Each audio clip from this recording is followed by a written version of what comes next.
of Helotes Planning and Zoning Commission. Today's date is September the 5th. It is 7:02 PM, and I'd ask the commission secretary to call the roll, please. Greg Michelle, Here. Mike McLaughlin, Ron Haza, Richard Hawk, Here. Mario Reyes, Here. Jeff Wade, Here. Jason Whiteman, Here. Joe Edmond. We also have with us Alex Blue, Rick Schroeder, Susan Darris, thank you, sorry, from staff. All right, citizens to be heard. I don't believe we have any this evening, so we can move to the next item on our agenda, which is pursuant to Municipal Code of Ordinances, Chapter 2, Administration, Article 5, Planning and Zoning Commission, discussion and action on the election of commission officers, including but not limited to chair, vice chair, and secretary. So we need to go through the process of having nominations for each of these positions that need to be seconded and then voted upon.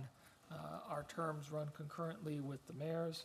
We're actually, I think, a little bit behind schedule on this, but not a problem. So at this point, I would open it up for nominations for any of these positions. Please feel free to self-nominate, Ron. Mr. Chairman, I would like to nominate Mr. Greg Michelle for chairman. I'll second. All right. Others? If anybody else would like to do it, I'm more than happy to pass the gavel. Jeff, you've been here a while. We need other positions. I'd like to nominate Mike as vice chair. Second. And would somebody else like to do the secretary position? Ron has been doing it for several years, and I'm sure he'd welcome the opportunity to share the joy. I'll second. There's nothing to second yet. Were you firsting or seconding? Are you amenable to doing it again? That's fine. You guys all right with that? I would like to make a nomination for vice chair Okay, of Jason. okay. Is there a second of Jason for vice chair? Ooh, we can have a vote. I'll second that. Mario would second that. Would you accept the nomination? Yes. Okay. So we can vote on, are there other nominations? Why don't we vote on chair and secretary, and then we would do separate vote for vice chair since there are two candidates. So then, if we, do we need to have it in a formal motion? I Yes. suppose we do. So we need a motion for the chair and secretary positions. If we can get a motion based on the nominations that we have. Mr. Chairman, I'll make a motion for nomination for chairman, yourself, Greg Michelle. And, Two nominations or just for? And roll secretary? his in there as well. And Ron Haza for secretary. okay, is there a second to that motion? I'll second the motion. So the motion is myself for chair and Ron Haza for secretary. All in favor of the motion, signal aye. Aye. Opposed? Motion carries. Thank you. And on Ron's behalf, thank you.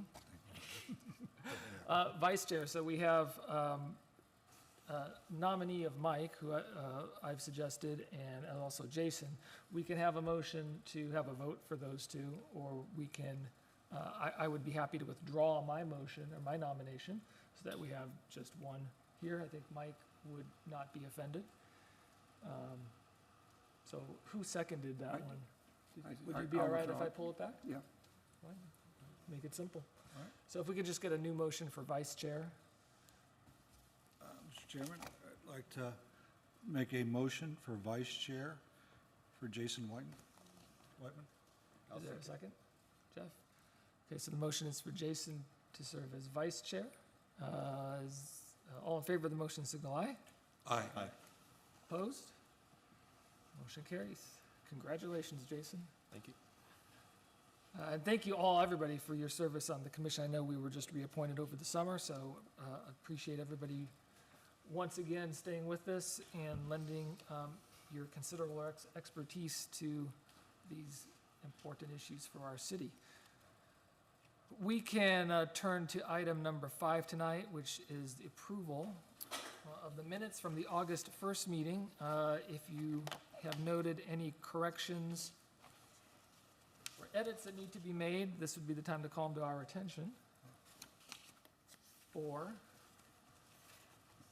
we can have a motion. Mr. Chairman, I would like to motion to approve the minutes. As submitted. Yes. Is there a second? Second. Mario on the second. The motion is to approve the minutes for the August 1st meeting as submitted. All in favor of the motion, please signal aye. Aye. Opposed? Minutes are approved.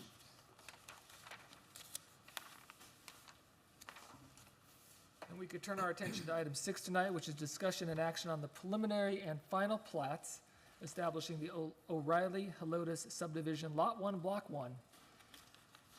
And that is part of a subdivision of 1.0621 acres of land in the Comanche Creek Irrigation Company survey. And this is located approximately at the intersection of Bandera Road and 1560. City Administrator, Mr. Schroeder, do you have any introductory comments on this in addition to what's in our packet? No, sir, I have no substantive comments other than to say that this plat would be located directly adjacent to Bobby J's Hamburgers. So it'd essentially be between Bobby J's and Europa Imports, going north on Bandera Road. Is that north of where the reconstructed Shell station is? Yes, you have the Shell station, then you have where the new street will be. You have Two Fat Guys, and then you have Bobby J's, and then you would have this plat. Oh, is it an empty lot at this time? Yes, it's a very long tract of land. Okay. And so this would subdivide a portion of that land off of it and plat it. But only, okay. It's not, that new road is not represented on any of the materials, is it? No, That's what I was wondering. Down below. It's south, right, it's south, okay. Any comments or questions regarding the proposed, the preliminary and final plat here for the O'Reilly subdivision? Yes, Mr. Commissioner, I would just ask the city staff that the usual process of drainage studies have been conducted as required for this plat. they have been conducted, which is why you see on here a drainage easement, but they have not been approved by city council. That will come at a subsequent meeting. But we are approving the plat tonight. Is the cart before the horse here? Does that drainage study need approval before this needs? We typically send, because P and Z doesn't review stormwater, we ensure that the plat complies with what the stormwater management plan says that needs it to comply with, and then we send it to city council with both items on the agenda at the same time. Okay. Though they don't see this one, this is an approval. This is actually it is an approval item, yes, but this does go to city council for a final plat. So you do not recommend on plats, you approve or deny them. But it still goes to city council for the final plat. Okay. I have a question, Mr. Knight.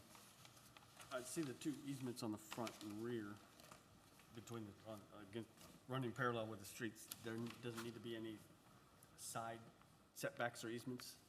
No, commercial only requires a 10-foot front yard setback. And so this has, I believe, a 14-foot building line setback, and so it does comply.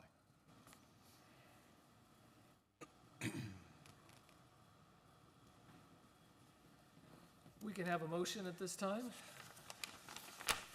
Chairman, I'll make a motion to approve the preliminary and final plat establishing the O'Reilly Helotes subdivision, Lot 1, Block 1, being a subdivision of 1.0621 acres of land in the Comanche Creek Irrigation Company survey.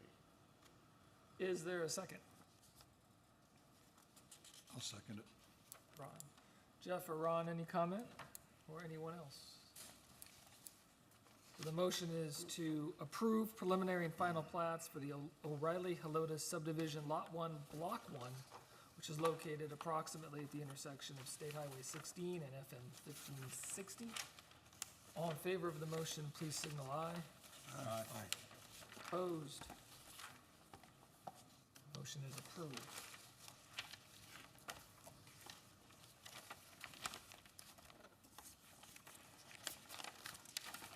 Turn our attention to item 7 tonight. Item 7 is discussion and action on a request by Esterly Schneider and Associates for approval of a conceptual design plan for an O'Reilly Auto Parts store. The property we're just referencing at the intersection approximately of State Highway 16 and FM 1560 to include site plan, building design, exterior lighting, and signage. Is there a representative of the applicant here tonight? Not for the conceptual, they did state there that if there were any issues and you wanted them to come back, they could come back in October. But they were not able to be here tonight. They're out of state, they're out of Missouri.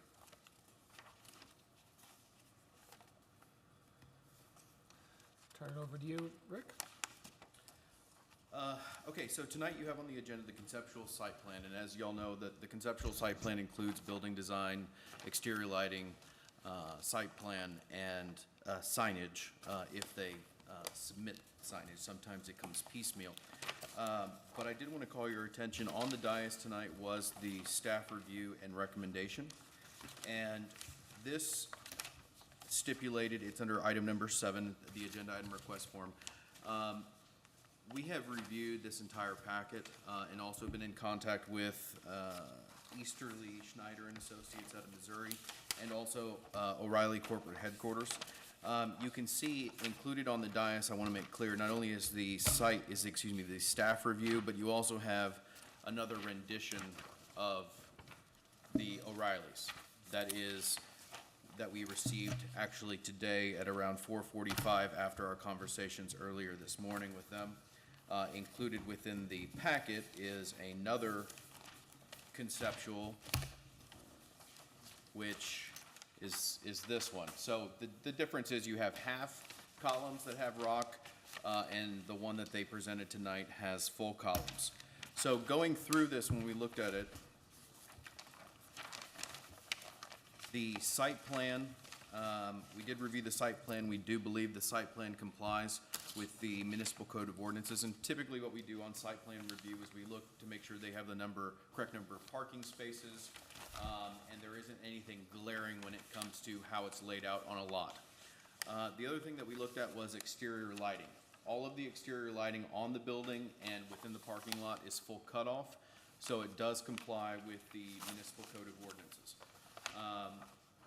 The other thing that we looked at was building design. When we originally reviewed this, staff's comments back to O'Reilly's, number one was that we didn't believe that there was enough rock on the building, and so we suggested to them that they increase the height of the rock on the columns all the way around the building from either half or 3/4 height to from the ground all the way up to the rooftop. They did comply with that, and you can see that in the revision that was submitted with your packet. If I could just interject for a second, a matter of process. The fact that this came in not but 2 hours ago, do we assume that this is the current accurate rendering that we should be considering tonight? It is. Okay. The other thing that staff looked at when it came to the building design was the red behind the O'Reilly Auto Parts signage on the front of the building. We believed that that was too garish, and so we suggested to them that they either remove the red in its entirety and replace it with the stone veneer, as you have on the columns, or change the color to a more muted color. What they submitted to us originally was a color called positive red. They did change that to what they call patchwood, which is a more brown, orangey type color. And while I would have preferred it to have been rock, O'Reilly was not too happy on that idea because they believed it detracted from their O'Reilly Auto Parts sign, which I could kind of see how it would get lost in there if you did have rock behind it. And so they opted to present this patched wood color.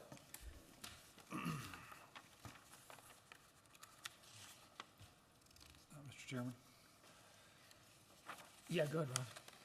Rick, I'm looking here at the sign. Let him get to it. Okay, you're working your way over? Yeah, let me get to it.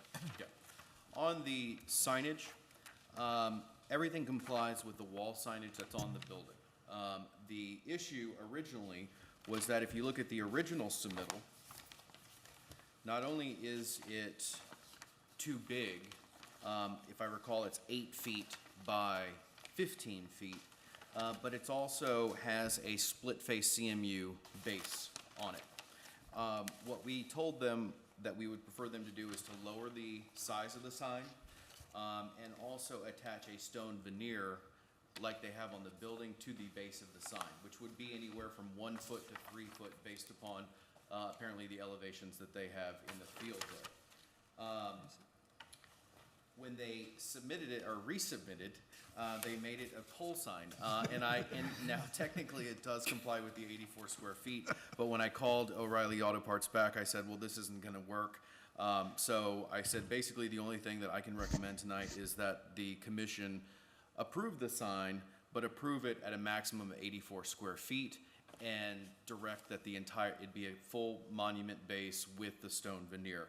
And they alluded to me that that was fine. They would do that. They would make it a 4 by 12 sign rather than a 5 by 15 sign. And that should bring it just under the 84 square feet. So to recap on this, we are recommending approval of based on the resubmittal, the site plan, the building design, the exterior lighting, and the signage, with the caveat that the monument sign be lowered to 84 square feet and it have a full stone base or stone veneered base. Okay, so the color scheme and the size of the building sign, as well as the rock veneer, has been addressed and is as submitted Yes, this evening. That's- And maybe I'm missing it, the location of the monument sign, if you go to Which- the which original sheet? submittal, Yep. One more after that. which is the site plan, you'll see that along Bandera Road, there is a rectangular there it box, is, yeah. and that is where And they will have entry off of both Riggs and Bandera? yes. And that's preferable by the fire department anyway, so they would prefer to have 2 access points. Isn't that property up on a hill?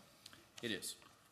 So they will grade the property in the rear sufficiently in order to have the appropriate slope to get up that bottom of the hill. The rear meaning Riggs Road. Riggs. Questions, discussion, comment?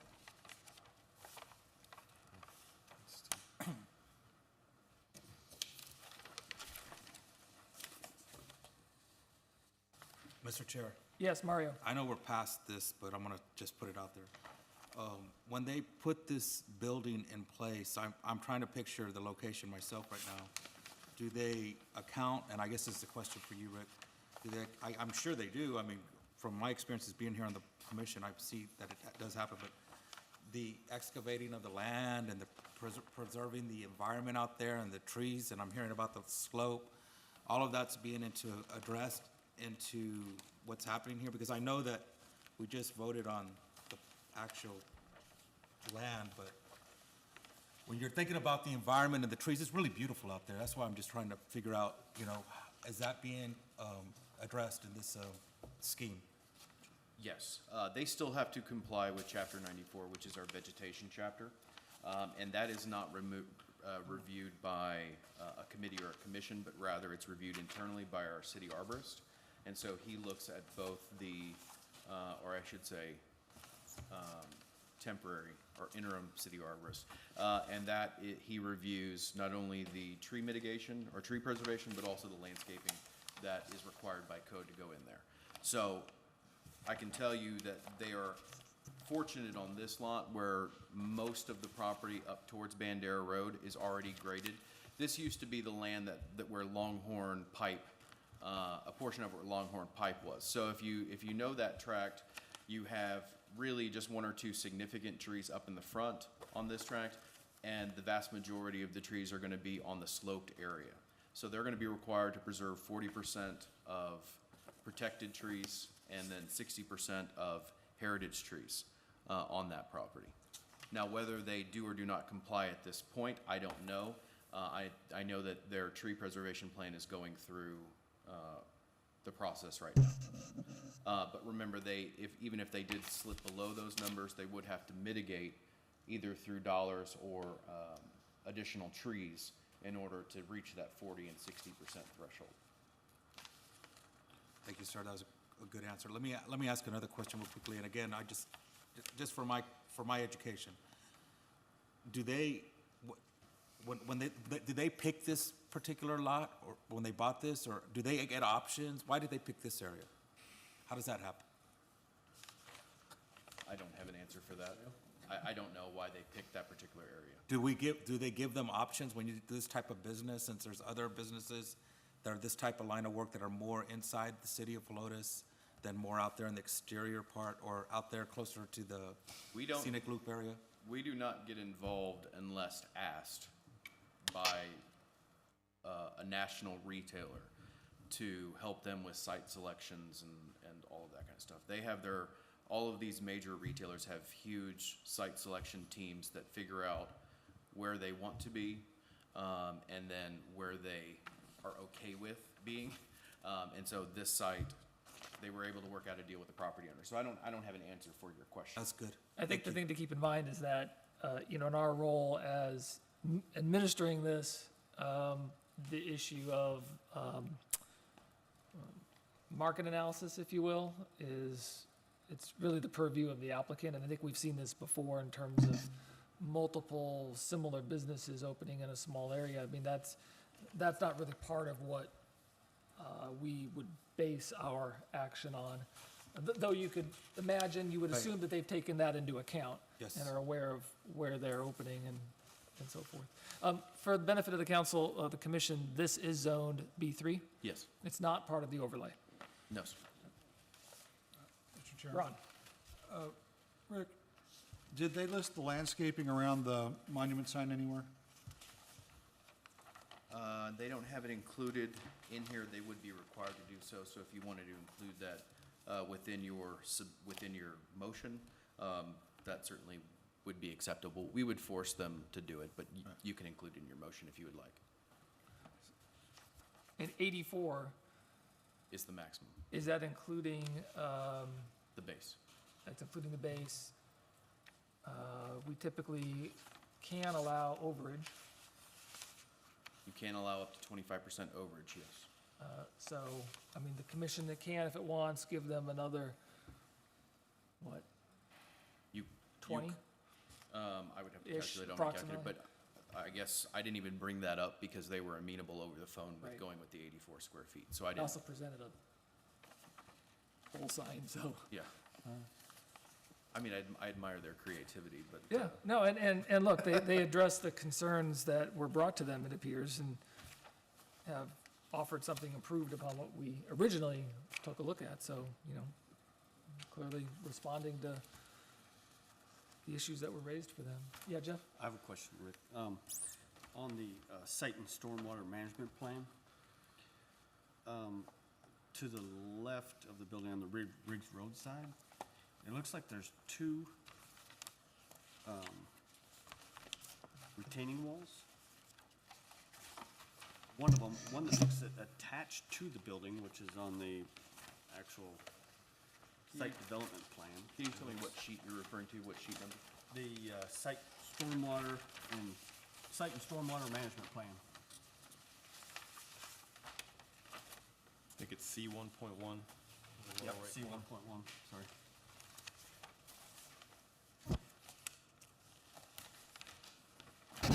Okay. Connecting those two walls, it looks, there's a rectangular space in there to me that looks like a retention, almost like a water retention pond. But on the plat that we just approved, it looked like the retention pond was supposed to be in the south parking lot.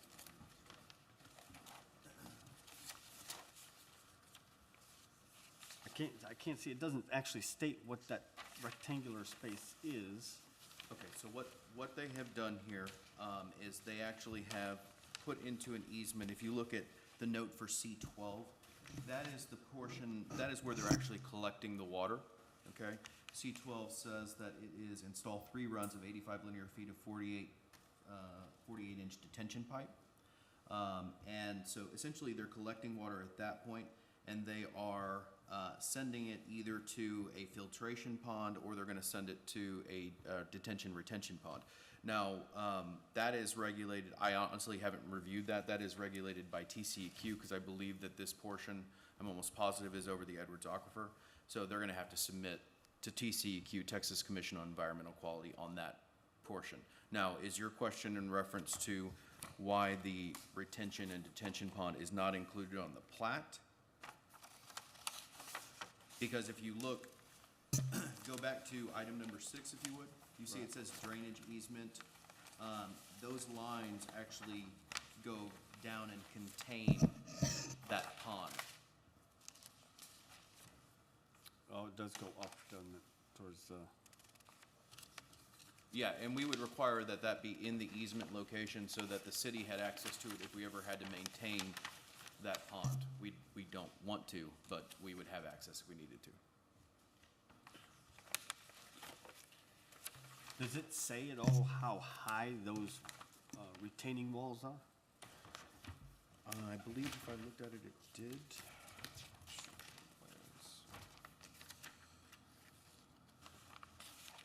This is a underground detention pond, isn't it? They both say refer to structural plans, but I don't see. That's what this is, I think. These pipe up and Yeah, it's gonna be in the full set, so I do not have. We've got 36 linear feet of stem wall, refer to structural, and 85 feet, or 58 feet of retaining wall.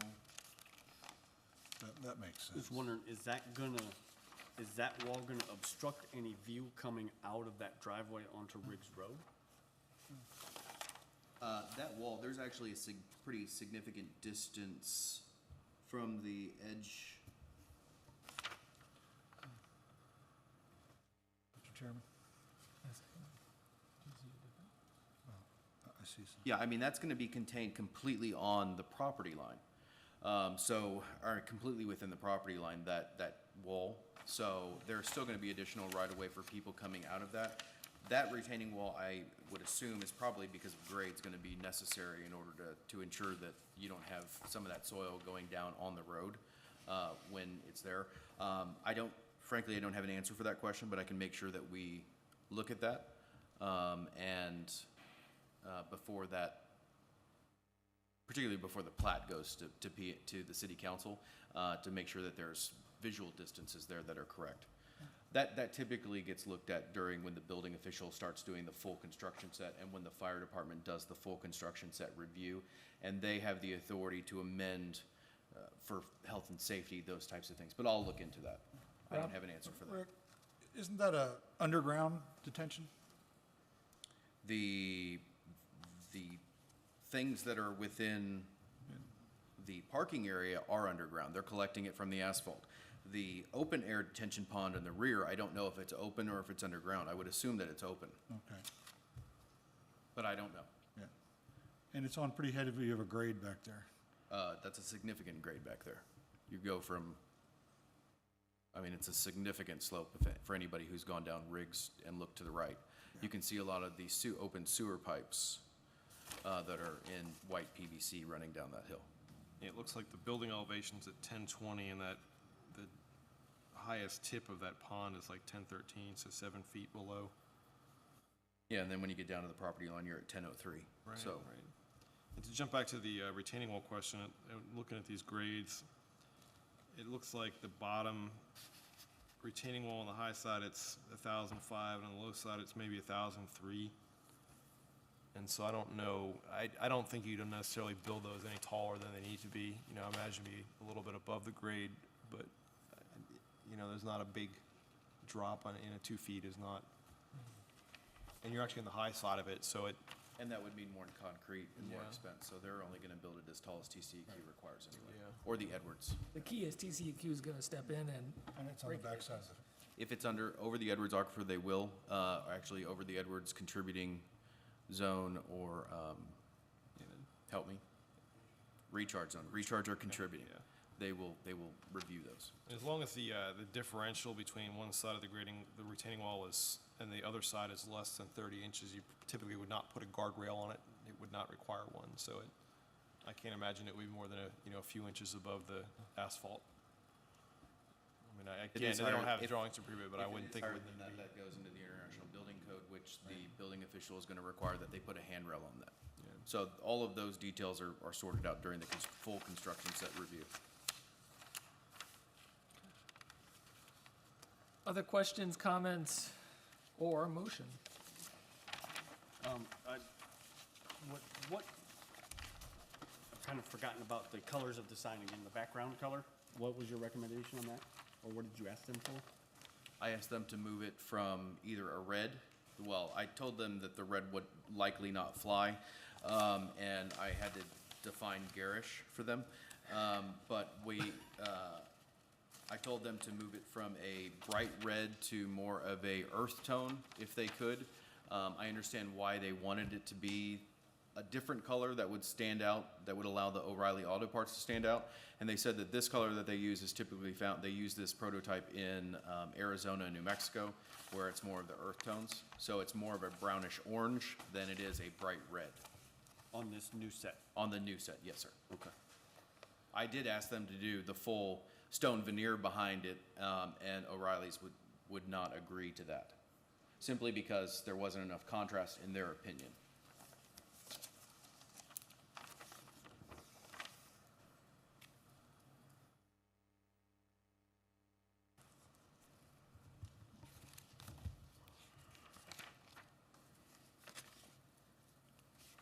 And then on the new plans, the only thing green, it says storefront, the only thing that I see green is like the awnings, the front of the awnings? Yes. Is that correct? Yes. And the, of course, the lettering on the sign. On the side. Chairman? Yes, Ron. And the sign is internally lit? Yes, sir.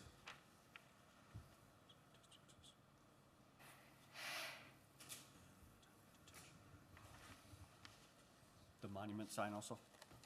Yes, sir.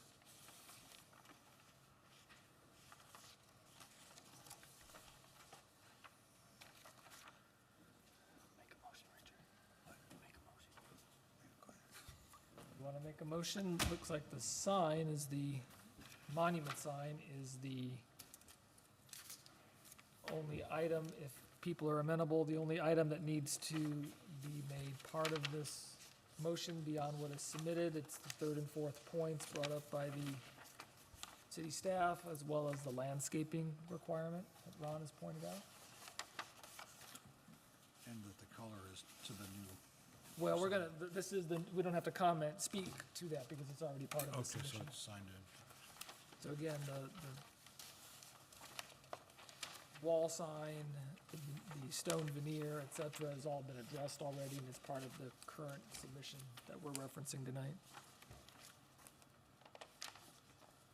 Is this a recommendation?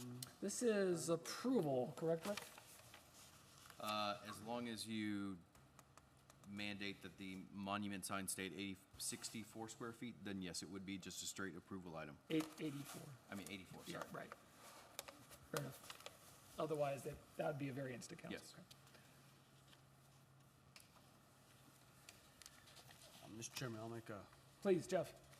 motion to approve request by Esther Lee Schneider and Associates for approval of conceptual design plan for O'Reilly Auto Parts store on 1.0621 acre tract of land located generally near the intersection of State Highway 16, Bandera Road, and FM 1560. Approval of the site plan, the building design, according to the updated, where the stone goes all the way to the top and the color, front color is the brown earth tone muted, not the red. Approve the exterior lighting and the signage as long as they cut the sign below the, or at or below the 86 feet. Make it a full monument sign on the bottom and add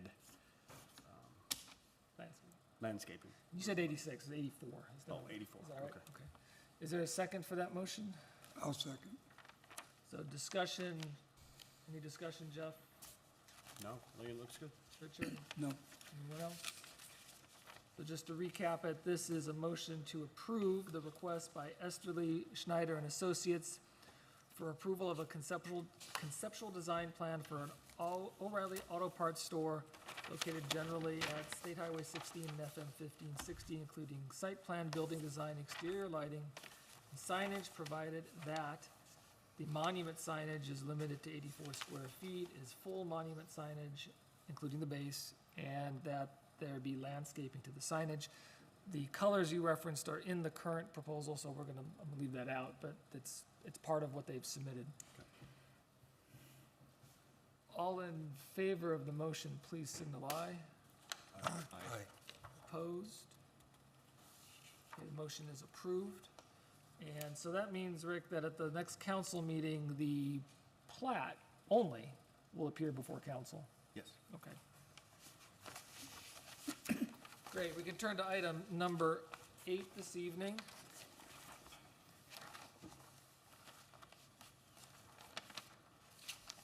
Item 8 tonight is discussion and action on a request by Charles William Pope and Associates for approval of a conceptual design plan for a Kentucky Fried Chicken restaurant on a .865 acre tract of land, which is near Bandera Road and Cedar Trail, formerly addressed as 12492 Bandera Road, including site plan, building design, exterior lighting, and signage. Is anyone representing them this evening? Yes, the architect Charles Pope, and I believe Great. the sign contractor. So I'll turn this over to you first, Rick, and as you all remember, we had this item before us in August, and in discussion, Mr. Pope, you were here, I believe, right? Right, so gone back and come back with a new proposal, so first we'll turn it over to you, Rick. Okay, so either included within your packet or on the dais, depending on whether you picked up your packet last week, is the original submittal. Okay, this is what the building originally looked like, and there was some concern about, to say the least, about how this fit into the city of Columbus. I'm only gonna talk about the site plan and the building design at this point. So after talking to Mr. Pope, the building, they opted to rock the entire building rather than do the red, white, and black on the building, okay? And this, when I was looking at it, actually, in some ways, mirrors what was approved for the wash tub facility next door. Remember, if you recall, I opted to rock the entire building there, and this is very close to that building. So in staff's opinion, we are pleased with the conceptual design for the most part. And I frankly, I believe it fits much better in the city of Helotes than their other alternative did. Now, again, looking at the site plan, we did review the site plan, and the big concern about the original site plan was the distance was really the backup from the wash tub facility interacting with the drive-through of the KFC facility. This was originally included in your packet.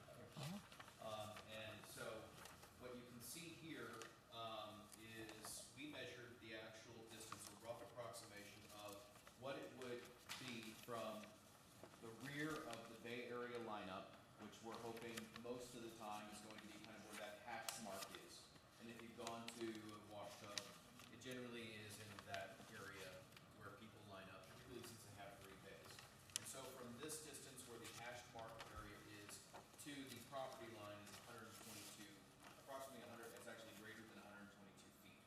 But let's just take 122 feet as our guesstimate, okay? When you take 122 feet and you allow these 3 vehicles to back up all from here to there, you're talking about an additional 21 total vehicles that could go in that area. And so from our perspective, that's a significant number of vehicles in addition to the area that's up here. I don't believe that that's gonna have an impact on the number of vehicles that are lining up for a KFC. As a matter of fact, looking at it in conjunction with this actual site plan for the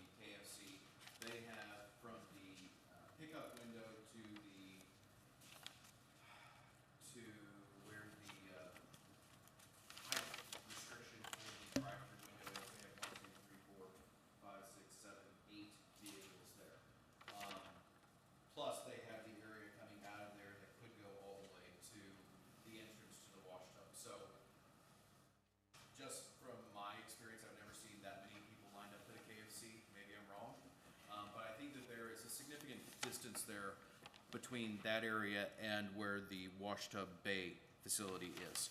So, just for your understanding, it's approximately 122 feet. May I interject a question? Yes. On that question of the wash tub, you're referencing the lineup to enter the facility and go through start their process. The cars that come out, the completed washed cars, they're gonna stage in that same general area, are they not? They would stage either in the front for the detail area, but yeah, in the front area is where they would stage. And of course, that would be up to the wash tub to figure out how they're gonna manage that traffic flow, but, I was just asked to figure out how much of a Right. distance there is, and so, And and the that's entry- not all the way to the bay facility, that's just to that hashed mark. But the entry point for the wash tub is the same entry point, the same, at the start of the KFC property. It is the same, but remember, there is the rear entry into that parking lot as well. Right, okay, thank you. And the KFC actually has a front and rear entrance and exit as well, under this proposal. Oh, there is one. Mr. Chairman? About the site plan? Rick, just for curiosity, when you're going from KFC to the wash tub, how wide is that opening? 26 feet. The joint access is 26 feet. 26. Go to the next page. 26. And if there's a chicken shortage in San Antonio and we have big lines running out, It is what it is. Go ahead. Okay, so from staff's perspective, just looking at this and measuring and kind of having an idea in our head about what stack-ups are from an economic development perspective, which is the other thing I work on here. We looked at the site plan and I looked at the building design, and generally speaking, we are recommending approval of it. The exterior lighting, and that does include the red and white in the front and the red and white awning at top. Okay, so we're making the recommendation that y'all approve it, that is our opinion. Wait, what are you referring to? That is, You're talking about building design, you're talking about the awnings. well, I'm talking about this red and white up front and this red and white on top. I would recommend approval of this plan because, again, I believe that they have not gone over. They've done their due diligence in trying to rock the entire thing rather than what they did before. Now, that's of course P and Z's call. Right. But I just believe that they have made concessions, and so I'm trying to work with them. Fair enough. Okay? Because I understand that they have a general corporate identity that they're trying to project as well. And are you, and just to be, I know we'll get to this more, but the red and white front that has Colonel Sanders' face Colonel on it? Sanders, thank you. Is that are we interpreting that as a sign? Yes. The entire thing as a sign? I'm not interpreting the entire thing as a sign. I'm just looking at the sign, the dimensions of the signs themselves, the head The head and the lettering words. underneath, Start- yes. Okay, thank you. Okay. All right. Go ahead. And lighting, you Now, said? lighting. Lighting, yeah. I still do not believe, and of course, Mr. Pope is here and can address it. The lighting of the parking areas is full cutoff, and that's not what my comments are. Again, I don't believe that they have addressed the washing of the entire building in lighting. There's still the same number of exterior lights on the top of that building as there were from before. So I still believe, although they comply with the full cutoff aspect of the sign code or Okay, the okay. light code, I Thanks. do believe that they should lower the number of lights that are on top of that roof shining down. I just think it's over the top, frankly, in my opinion. I don't know what that number should be. That's the commission's decision there. Now, signage. The municipal code of ordinances does allow 1 square foot per linear foot of building, okay? The problem with the front sign or signs, the KFC, the head, and the Colonel Sanders language below that, is that it is collectively, because I realize they have to have a KFC on the building, okay? We all know that, they're gonna put a KFC on the building. Collectively, it's 86 square feet, okay? And that is, I believe, by squaring, correct? That's by squaring it off, that's not calculating each little piece of the area. So regardless, and I think that estimating through squaring is okay here, because regardless, it's still far larger than the 28 square feet that would be allowed by code. So the commission has several things it can do. It can simply deny the signage on the front of the building, or it can make it could approve everything but the signage and make a recommendation to council as to how the applicant should proceed with regard to signage, okay? But that's only on the front. Wall signage, you're allowed 2 signs maximum per building. This building has, if you count the KFC and the head and the signage below it and the 2 on either side, it has 1, 2, 3, 4, 5, 5, wait, sorry. I think that's right. Could you count that arrow as a sign? It exceeds by 2 signs. So it has 4 signs that are shown if you lump the KFC and the Colonel Sanders in front together, and then it has 2 wall signs on either side. So it does exceed the sign code if you interpret it that way by 2 signs. Now, I can tell you that the signs on both sides of the building are relatively small. The one sign is approximately 18 square feet. They put on here 16. I would disagree with their, the way they measure, but it's anywhere from 16 to 18 square feet. And the other graphic on the other side, if you box it, is about anywhere from 36 to 44 square feet. Again, I have a different way of measuring than they do apparently. So they're relatively small, and the length of those buildings is, or excuse me, the length of this building is 28 by 79 approximately. So they have room on the side of one of the buildings to put 79 square feet of signage. Does that make sense? So on either side, it's significantly less than that. So to your question about the arrow, I am not including the arrow as a part of the signage on the building, and I'll tell you why. First off, it's a directional. It's directional. It's a part of their new corporate design, I would guess. But I did not include it as a part of the sign because when you look in Helotes, that you would think that there's no other place that has this, but El Chaparral, Mexican food restaurant, has that exact same arrow in front of its store. So it's not unheard of in the city of Helotes, particularly an iconic building such as El Chaparral, to have it here. I don't think it distracts from anything personally. So I didn't bring it up as a measure, as a tool here. The 2 things that I think are significant are how do we deal with signage on this building, and how do we deal with the lighting? Because again, I think that they have done their due diligence in trying to comply with how do you make a box essentially look hill country. The only way I know how to do it is fill it full of, side it with a whole bunch of rock, and then they have the awnings, of course, in front. Now the awnings are red, but again, I'm trying to give them some leeway because of the corporate type message that they're trying to set. So I realize that's all very convoluted, but this is sort of an atypical thing that we look at here in Helotes. So Did you, if I could just interject a couple quick things, and I'll open it up to others. The menu board, the menu board complies with the Code of Ordinances. The only thing that they would need to do on the menu board is to remove under the height, or the, whatever they're calling that. Clearance bar? Thank you, the clearance bar, they would need to remove the signage that says real, good Meals food to to go. go, or something like that. Real meals to go, they would need to remove that from the clearance bar, because then it becomes a sign. I did not include the caution 8 feet as a part of a sign, because I believe that that's alerting. and then on the building design, on the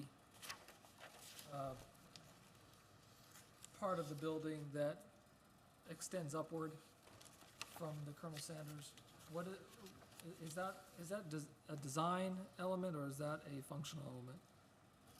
That, Is that for? it's not gonna be functional, it's gonna be a design element. Got it. Okay, open it up to questions for folks. There's a lot there to chew on.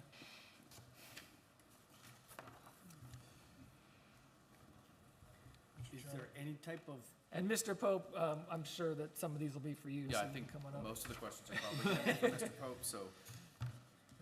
If you just put your name and business address on record for us again. I'm Charles Pope. I'm at 221 West Rhapsody in San Antonio. Great. Ron? I'm just curious, how tall is the red and white front where the Colonel's face is?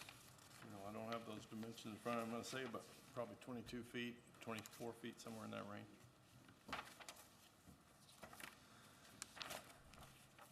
And that piece I'd asked about, that's just an aesthetic piece that extends upward on top? It's just a, Yes. what do you call it?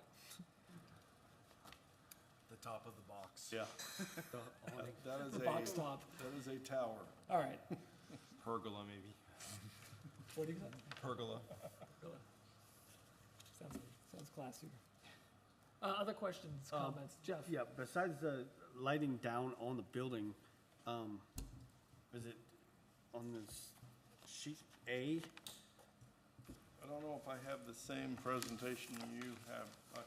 Let me look. Okay, the site plan? Toward the back, yeah. Okay. Are those like pole lights?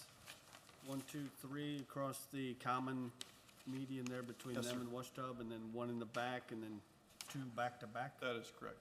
Nothing on the drive-through side or front? Correct. Okay. The white arrow, is that gonna be internally lit? Is it gonna be lit? Is it gonna be blinking? Is it gonna be flashing? Is it gonna be, It will not be flashing. I do not believe it is internally lit. I just believe it's I like calling it a directional sign. I'll have to verify if that's internally lit. I do not believe so. it almost looks like it's like an I-beam or something, without any lighting.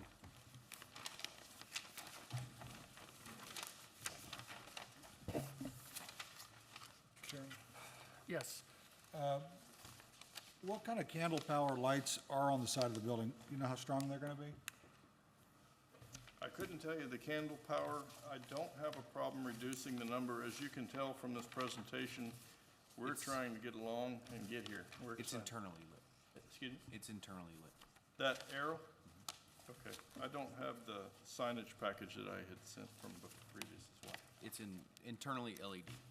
Oh, LED lights. But no, I don't, on these little, on the little featured lights that are on the building, That's a lot of lights.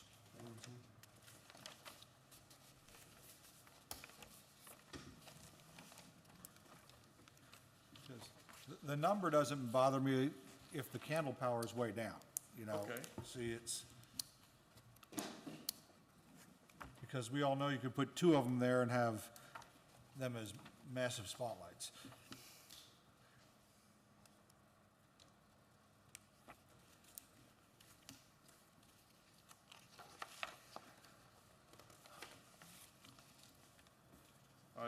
I'll have to report back on the brightness of it. If there's a maximum, I can make sure I adhere to that.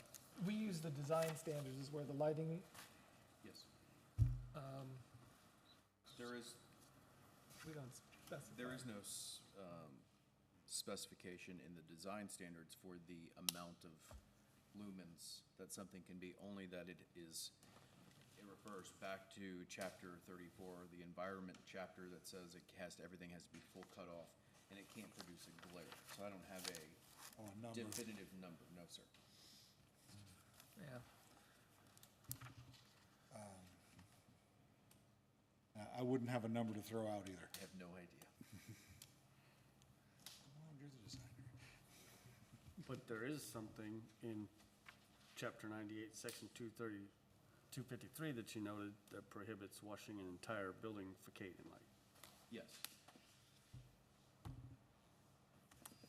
I think one thought would be to have those parapet lights shine on the 3 awnings and maybe knock out 2 lights on each of the long elevations, and I'll just spread them out a little bit, or just to try to get little splashes of light. I don't object. I Yeah, don't think that's I think, bad. I think I was thinking the same thing, that, on the front left perspective you have, you've got, looks like 3 or 4 that just kind of light up a wall and a downspout. I mean, I don't think you're getting much out of that, and I think if, those were to go away, I think we'd be. There, I would propose 1 on the left side of that back downspout, 1 in between the downspout and the awning. I find a couple up front. So 4 on that elevation, I think I could make that work. And then on the other elevation that's long, I would have 3 on the awnings plus 2 more, 5 total. I can wipe that out and spread them out a little better, just like I say, for little washes. Yeah, I'm gonna put 5 on the right elevation and 4 on the left elevation. And then I have 1 more that's on the left side of the front elevation, shining on the awning.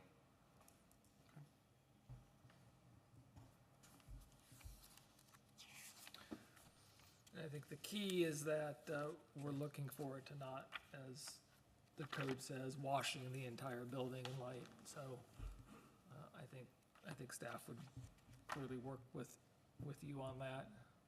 It sounds like what you're suggesting, cutting it back, would probably resolve it. And we can incorporate that into a motion, of course. There's no lighting on the back of the building, or is it below the? There's not. That is correct. There may be, right above the exit light, there'll be a code required, back exit will have a light wall mount on the, but down low. Mr. Chair, Mario? question for Rick. Rick, this is before I was here, so I'm asking for education again. On Slim's Chicken, which was built, I guess, within the last year and a half, were they allowed all these lights as well? The neighbors and the same type of food? Did they get all this lighting that KFC is asking for? Slim Chickens, I believe, use downlighting on certain portions to advertise signs on the side of a building. But I would say that the amount of lighting that they're requesting or that I saw was unusual. We don't typically see that much lighting, particularly around the top of the roof, facing down. Normally, we really just see wall packs on the building, and then we see the lighting in the parking area. The other question that I have is, going back to your presentation, Rick, was you were talking about the front sign, and I believe we heard 24 feet is the size. Is that within the regulations, or is that over? 28 linear feet is the front elevation of that building. So really, because that building is extremely narrow but long, by code, they're only allowed 28 square feet of signage on the front of that building. They have presented approximately 86 square feet. On the So front of the buildings, correct? on the front of the building, yes, sir. So, Mr. Pope, my question, thank you, Rick. My question is on the front sign. I can understand about the branding. I mean, I know that's important. The KFC. The KFC, yes, sir. But I know this is a national chain, and in fact, it's probably a global chain, well-known, established for many years, but isn't there different variations or options? Does it have to be that entire real estate area to have that red and white stripe, or could it just be the face and the language underneath and an oval or something that's a little more, not as large? Now, my comment is, this is like a sculpture that I've been working on for a month with you guys. You know, the first batch was a shot in the dark for me, and I wanted to respect y'all's wishes, and so I was very proud of coming up here with this stone. And the mix of that, I'll call it a tower, with the rest of it, to me, is perfect. The proportions, it works for me. That's why I did it that way. I can understand signage being a different issue. One thing I can propose is take that colonel's head and the verbiage underneath it and maybe reduce it another 25%, just shrink the logo up to try to work with that. But that stripe and the way it works on that tower is just is the only piece left, and it works well with all that stone. It kind of, to me, the building is very attractive the way this has worked out. Couldn't there be like a feathering from the top and the bottom, or a blend of the red and white to the stone color, just so it wouldn't be taking up so much area of the building? It's pretty prominent, sir. Well, I mean, that's kind of the intention as far as the branding, but like I say, the way that red and white stripe backwash works with this limestone, I believe works and is attractive. And I believe it's in respect to Helotes. I do admire your efforts on the second round. I believe you did a nice job of making some nice adjustments, but Thank you. my thought is, again, going back to what I was asking here a moment ago about the front. I mean, the front is first impressions are important, and this is prominent. It's right at the, off Bandera Road, and it's in a high-trafficked area, and it's just right out there. So I just wanted to see if there were some options as far as the front of the building on the sign goes, if there was something at other locations around the country where sometimes something like this pops up, and you guys provide some type of option to make it work for everybody. There have been, and I think I'm almost there. There have been conditions where they've reduced the striping, but they have stripes on the side of the building. So to me, getting rid of the whole thing and stoning it was a great proposal, great option. You know, if you would reduce the size of the face and the lettering, you'd probably get my vote. I propose I can reduce it another 25% or so. I'll try to get the proportions to work. Yeah, the face is just, the face is, the more I look at it, the face is just a little big. I understand. Ron? Would you consider putting wainscot across the bottom instead of it going all the way to the ground? A wainscot, sir, Well, what? Similar, you had the wainscot on the old design. But instead of the red and white going to the ground to stop it 3 feet and just have it rock. Well, Does go to the I ground. thought I was fixing that. The red and the stripes on the sides now? Oh, no, in the Oh, front. the front. Oh, excuse me. He's talking about just banding Oh, I see. the bottom of the red. With rock, just so it wouldn't go to the ground. At this point, if that is a hangup, I'd have to make it work for you. I just think this is a terrific looking proportion with all of this. I It's really do. possible that it is a terrific looking building, but may not be appropriate for the city. I mean, it's possibly both. But I think, My attempt to do that. right, no, and I think that as Mario put it, I think whether you like it or not, you've done a pretty remarkable job here to transform something that we had a lot of concern about into something that's really, really nice. I don't think there's any doubt about that. Oh, no question. My personal concern, I mean, I kind of echo what Mario was saying, that Too much. the red and, my personal perspective here is that I'm not so concerned about the size of the Colonel's head, that sign. I'm more concerned about the coloring. And that we've done with Slim's Chicken and AutoZone and now O'Reilly's and others, we've asked for a much more natural look. And considering where you started and where you've got to, it's remarkable, right? I mean, you've done a lot, yet there's still this very big, very bold, very bright red and white facade. And I think that's, for me, concerning, because it really would be very different from the look we've tried to be consistent about within the city for these other structures. So that's where my personal concern is. 4 signs, my personal view, the arrow is a sign, it's lit up. I don't know what it's directing people to, frankly. But even the thing on top doesn't bother me, the tower or whatever. I'm just concerned about the red and white coloring being so different from what has been approved for the city. And so, I again, personally, would be more inclined to support variances for the number of signs and the size, recognizing that if you could kind of envision how it is on the side with the Colonel's head over there, envisioning that look on the stone on the front, to me, personally, looks just fine, looks attractive. I understand it takes away their red and white preference, their color scheme, but for the location that it's in, with this red splashed all over it on the awnings and the KFC, and even the tower, which I could live with, I still think that their brand is not being diluted here. And I think that it improves on an already much improved item, which is to your credit. So that's my personal take on it. You're kind of stuck with the fact that you've got such a narrow front there that you exceed the allowable. That's nobody's fault, really. I mean, that's just the shape of the building, and Right. I don't really want to hold that against you. It's the color that gets me. And we've had discussions on other properties within the city where we've asked for changes. as significant or more significant than this. So, at that, I'll still open it up to others, comments, questions. I completely agree. I mean, not only is the red and white stripes down there, I mean, the 5 or 6 bright red awnings even, Yeah. when we asked O'Reilly to tone down there just one sign.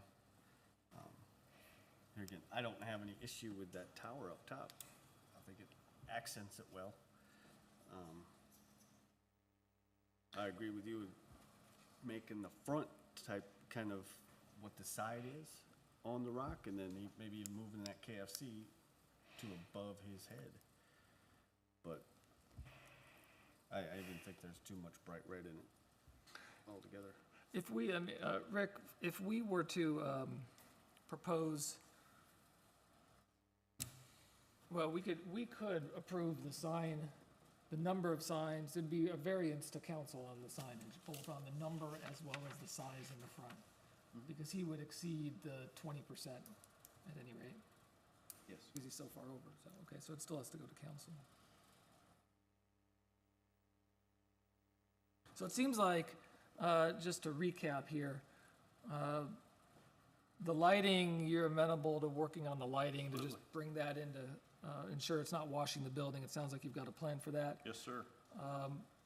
The question we have is, of course, about the coloring, and then whether or not, I haven't heard people comment on the number of signs. I mean, I think, we're 2 over. We're not even counting the arrow, so we're 2 over. But given the shape of the building and the size of those 2 small ones, I think, what were they, 16? 16, and then the other one was 30-something. So they're quite small. In fact, the one that's right next to the drive-through, it's really for the drive-through people to see, it seems. And then would you have any issue, the recommendation was to take off that extra signage, what was it, meals to go, or, Oh, absolutely, off the Whatever it's low called. clearance bar? yeah, what do we call that, a clearance bar? Yes. I'll have that. I don't see, if they got to that point and they don't know that already, well, But we're not talking about the caution language on there, that stays, that's. no- absolutely, that's no worries, okay. I agree, the real Right. meals to go off the low clearance bar. Well, at this point, unless there are questions right now from Mr. Pope, we can try to craft a motion. And keep in mind that whatever we propose regarding coloring and signage, especially if we go with the number of signs or the size, that will be going to council by requirement. So that would be we would approve, but it would still go to council. What would we recommend? I do have one more question, Mr. Chair. Hang on one second. Mr. Pope? Hang on one second. Is that, You would be approving the site plan, the building design, and the exterior lighting, and then recommending on the and sign? recommending on signage. Okay. And whatever we want to approve with the building design in terms of that red and white coloring, that's still a commission item? Yes. Okay. Jeff? On the conceptual, is there any monument signs at all? I thought there was. Did you It see looks like there's Well, 2 of there's them. one on the site plan, that's what we're, Yes, there were 2 site plans, one labeled number 2, I guess, for reference. There is a sign shown on the site plan as you enter. We don't have any But graphics or that anything was of not that. submitted. Okay. So that would need to come That would back have at to a come later back. date if they pursue that. And this one here, was that maybe wash tubs? The joint access, where the Yeah. joint access is? Yes. That's Washington. That's That's- wash tubs, what they might put The there. monument Okay. sign is not affected by the number of wall signs? No. And the monument, Washtub is not putting in a monument sign, so What I do as an architect is I show those so I can get power to that area in the future if one were brought. That way I've got conduit and everything in place.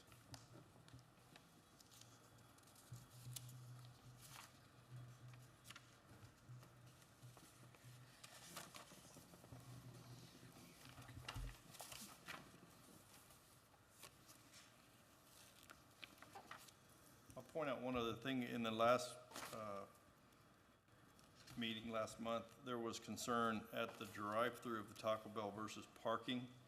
And if, I'd like, please to note that I got rid of that parking. I accept that criticism as well. And there were 4 or 5 other parking spaces up front that I got rid of, so it would kind of minimize, there's nobody backing up Into- that's- Into the lane of traffic, Yeah, okay. so I wanted to, I made every attempt I could to get along here. No, I mean, we commend you for it, and, you know, whatever we vote on here, I mean, I think you're to be commended for it, because you, Okay. where we started from, so, May I ask a question, Chair? go. Would y'all be amenable to the, and I'm not referring to the column itself of the red and white, but actually the roof structure of the tower? Would y'all be amenable to just making that a solid color rather than the red and white? Those are so hard for me, because in the last 30 days, I went into the trenches to get them to let me do this, so I can't answer that. I do, my gut tells me that is their key brand kickoff for the next few years, so that's a tough thing to get rid You're of. talking about the tower, The hat, well, let's call it, yeah, the top, you're talking about the I'm top. talking about the roof of the tower, Yeah, the Where red it and can- white piece. the top of the box, essentially.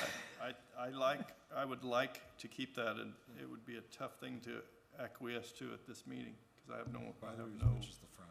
it's back That'd to be the corporate. only thing that I would, Is it functional or is it a decor? Yeah, Is it that decor? the only thing I would think to keep red and white. Flying by But the we helicopter recommend it, I mean, development. at the end of the day, whatever we put forward, I mean, it'll be up, not to Mr. Pope, but to the business, whether or not these are changes they can accept. I mean, that, I would be more, thinking I would be more successful to the point that you made, where maybe I chop the next 4 foot off the bottom of that stripe Right, and just make it a shorter stripe, move the sign up, get the 25% reduction, and keep the rest. I think that I can talk my way through. Yeah, I think the, and we've kind of had this issue kind of bounce around the commission for a while, I think, is, you know, what is the definition of a sign? And you know, not to get too, you know, philosophical, but, you know, again, I'm a little hesitant because I do like it very much. I think, you know, I like it a lot. Thank you. know, as an architect, I like it a lot. But I think the point that some of the other commissioners have made is that, you know, it's kind of teetering on, you know, whether or not that whole thing is a sign or not. And, you know, it kind of walks right up to that line of, you know, it may actually be signage, and we're, you know, we're going pretty far over, you know, what the base code allows, you know, if we're to consider that a sign. And so I think, you know, maybe, as some other commissioners suggested, maybe trying to get that thing down a little bit. And I kind of, my personal is, I don't want to see that. I like that element. I like that. Thank you. Prominence of that there. I don't want to get rid of that. And I like the top, actually. I like the pergola very much, and I think it's really gone a long way. But it's just maybe a little bit too far over for me, the sign criteria. If we could, you know, again, maybe kind of put a wainscot underneath it, you know, it would still give it that tower feel, I think. To be clear, what I'm thinking y'all are asking and what I'm agreeing with is if I simply cut off that stripe 4 foot above ground. So it's not effectively a wainscot, I'm bringing the stone down to the ground, it's right. just. You stone. see rock. You see rock, absolutely. I think I can make that happen. Could maybe, you know, maybe it's a water table, or it pops out a little more to kind of give it, I like you know, that something to sit vertical. on. Yeah. See, by bringing it up, I can still get that vertical feel that you're attracted, I think you're attracted to. Yeah. I gotta say, please, I'm on this commission too, and I don't agree with that statement. I do believe that, I don't see it as attractive as you guys see it. I believe that it's prominent. I believe it takes away from our city of Helotes. I do like the idea that the commission has suggested that we have that 4 foot from the bottom. I wish we could also have it at the top as well. I wish we could consolidate that signage the way it should be, more confined, maybe in the center. These are my thoughts. I'm only one vote, but my thought is that the red and white is going up and down, just like our Mr. Chair mentioned as well.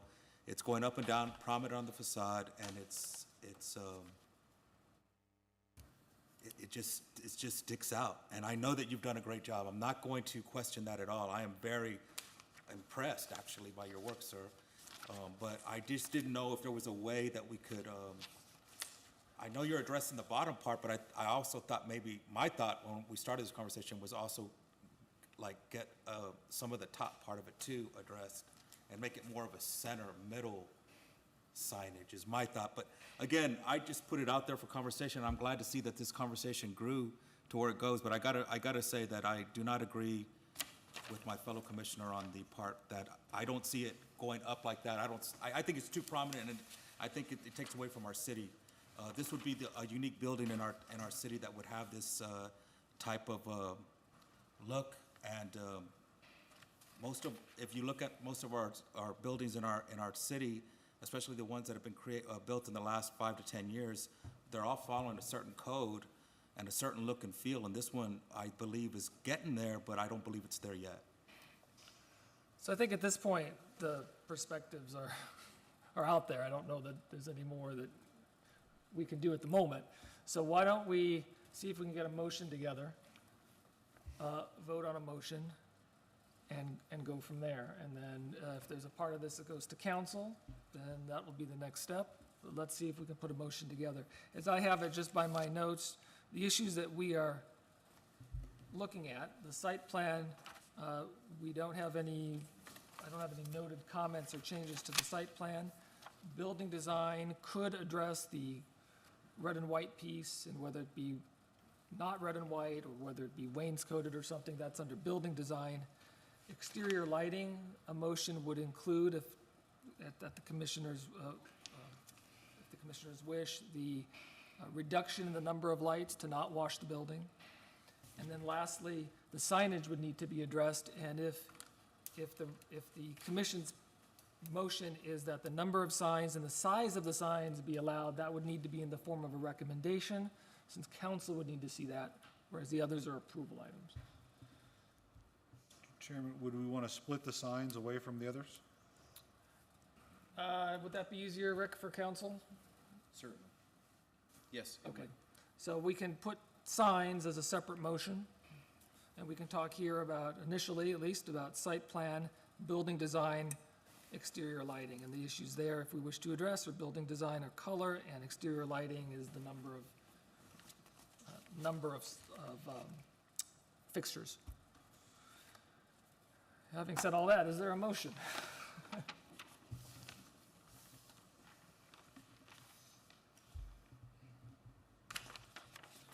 Mr. Chairman, I'm not gonna make a motion right now, but I would almost like to come to a consensus of if that whole front panel, I consider that whole panel, red and white stripes, the whole thing a sign.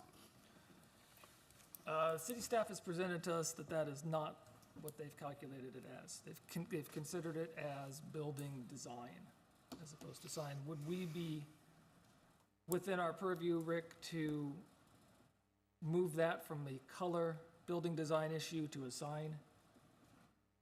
Yeah, of course. I mean, just because I see it as a part of the building design doesn't mean that y'all have to agree with me, so that's fine. I mean, it's offset off the building, or it sticks out, it protrudes It's fine. Let's simplify it then. Lit. Put- on its own. Fine. That works. So we can, why don't we do a motion then that deals with site plan, building design, and lighting. And the only issue we've talked about then, building design, if we remove the color there, is the tower, if anybody wanted to address that. But otherwise, those are the only three areas. Well, I do have a question now. The tower, the roof of that is still red and white, so are y'all considering that a sign? No. No. Okay. Doesn't have anything on it. So theoretically, or hypothetically, one could, as part of the building design motion, call for that to be changed in color, or even removed if one wanted to, as part of building design, not as signage.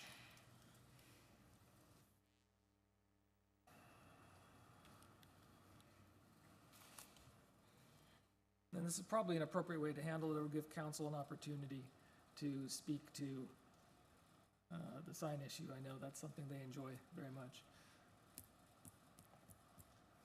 So can we try a motion for lights, building design, and site plan?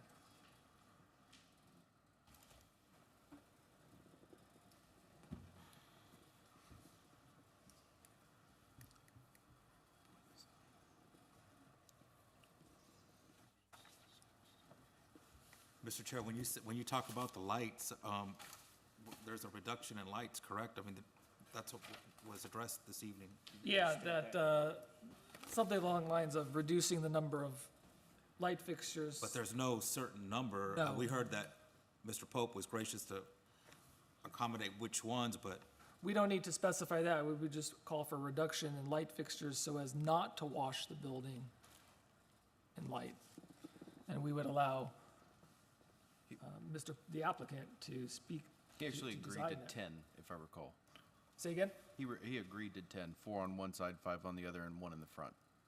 If you want us to specify that, I mean, I'm willing to be more flexible than that, but how many are there now? But you got 4 out in front. There's like, isn't there like 10 right now? What I had mentioned in the previous discussion was on the right side elevation, I'll take it down to 5 lights. I can make that work proportionally. And on the left elevation, there are 4 lights. I can reduce it quite a bit. And then on the front, there was 1 on the awning. There are 3 on that tower, but those could, in my opinion, those can be removed. But that's me picturing that red stripe tower. I think we're better off, I if sure don't folks are wanna comfortable with it, not being prescriptive about the number of lights. That's fine, but, and Even though that leaves something to interpretation, I know, but. that's something that will come back at a later meeting? Is that what you're suggesting? No, no, Mr. Chair? I'm saying that we leave it to the applicant in discussion with the business owner and if necessity, the staff, to achieve what we would approve, namely something along the lines of reducing the number of lights so as not to bathe the entire building in light. And I think we all have kind of a sense of what that is without telling them exactly, we need to have 4 here, 3 here, and 1 there. May I make a comment? Yeah, go ahead. For them? I would respectfully ask, because I'm very worried about this. Yep. The signage can be a separate motion, and I can deal with signage. I believe that can be worked out. That red tower, I would like it to be in the building and described in the motion. Because, and what I mean by red, that striped section, if you remove it into signage, that's a big variable that I can't, the owner's back on hold until they resolve. If I can go to them tomorrow and tell them the building was approved, but we're gonna work through signage with the city, I think that's a win for both of us. But in the building motion, if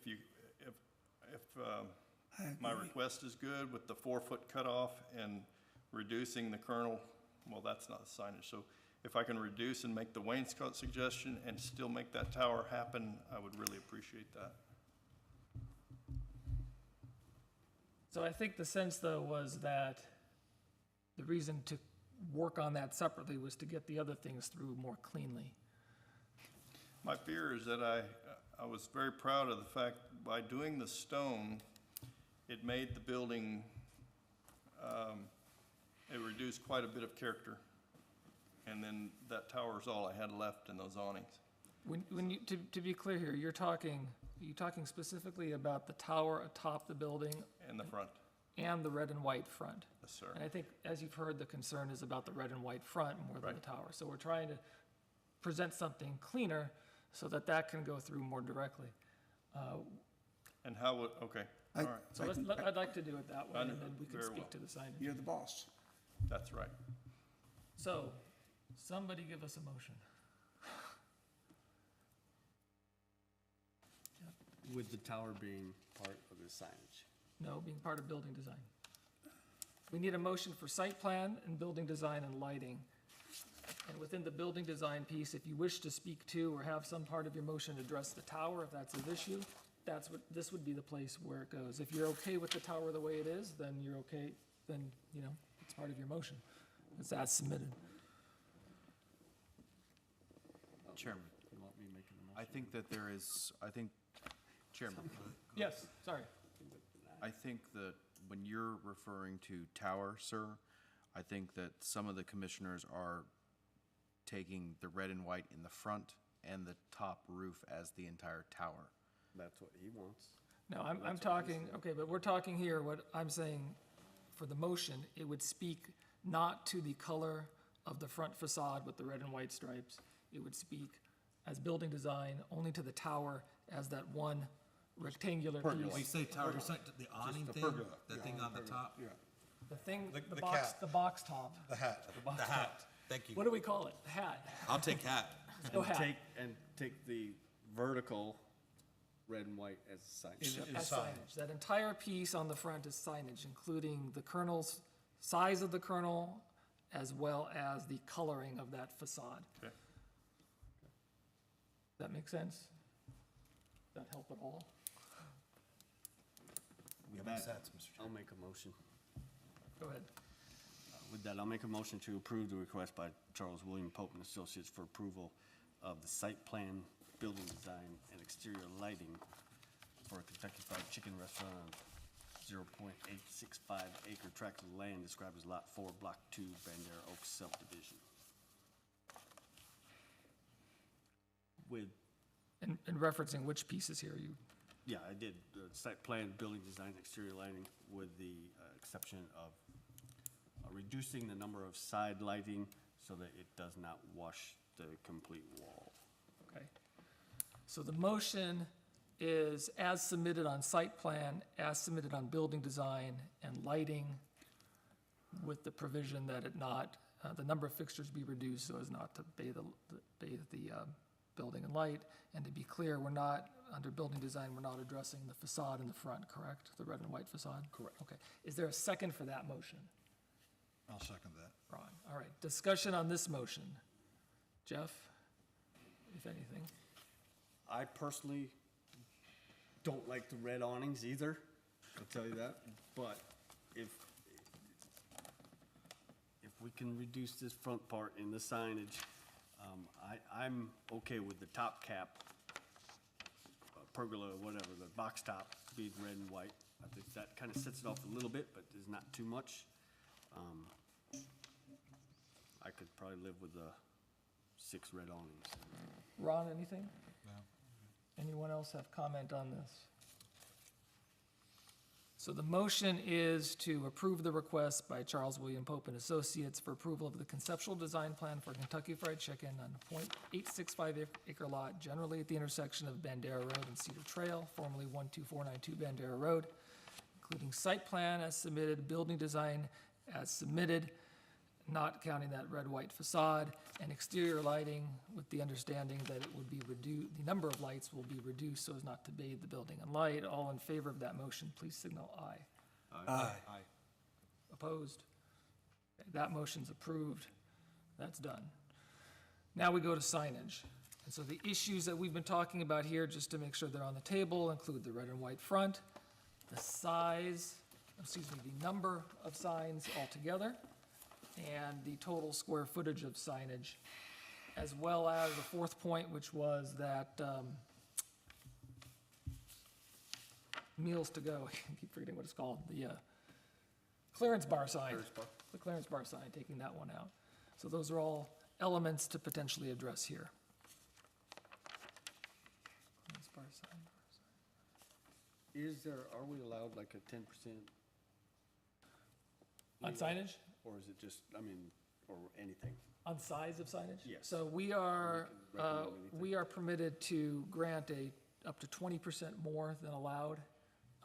Over 20% more, it would then need of necessity to go to city council. Variance, for instance. And if you saw the numbers here, they're well over what they're allowed, right? It was 28 they're allowed? Or- Yes, sir. In the front, they have 28, they're allowed 28 square feet, and they're in the 80s, so Yeah, they're, so they we can't well do exceed anything that. with And Well, now it's- we're more than that. Say again? We're bigger than that. If we're, Right, if you consider the red and white as part of the sign, then you're even more. But I think you could also legitimately make the case, the applicant could anyway, and I think the commission's generally supportive of it, that in terms of signage size, that front is quite short. So one could make that argument. So again, the issues are the clearance bar sign, number of signs, size of signs, and color. So with that, we can have a motion and then we can talk about it. I think we're good, Mr. Pope. Thank you for Okay, being up here, and we'll get this wrapped up in just hopefully a couple minutes. thank you. Thank you.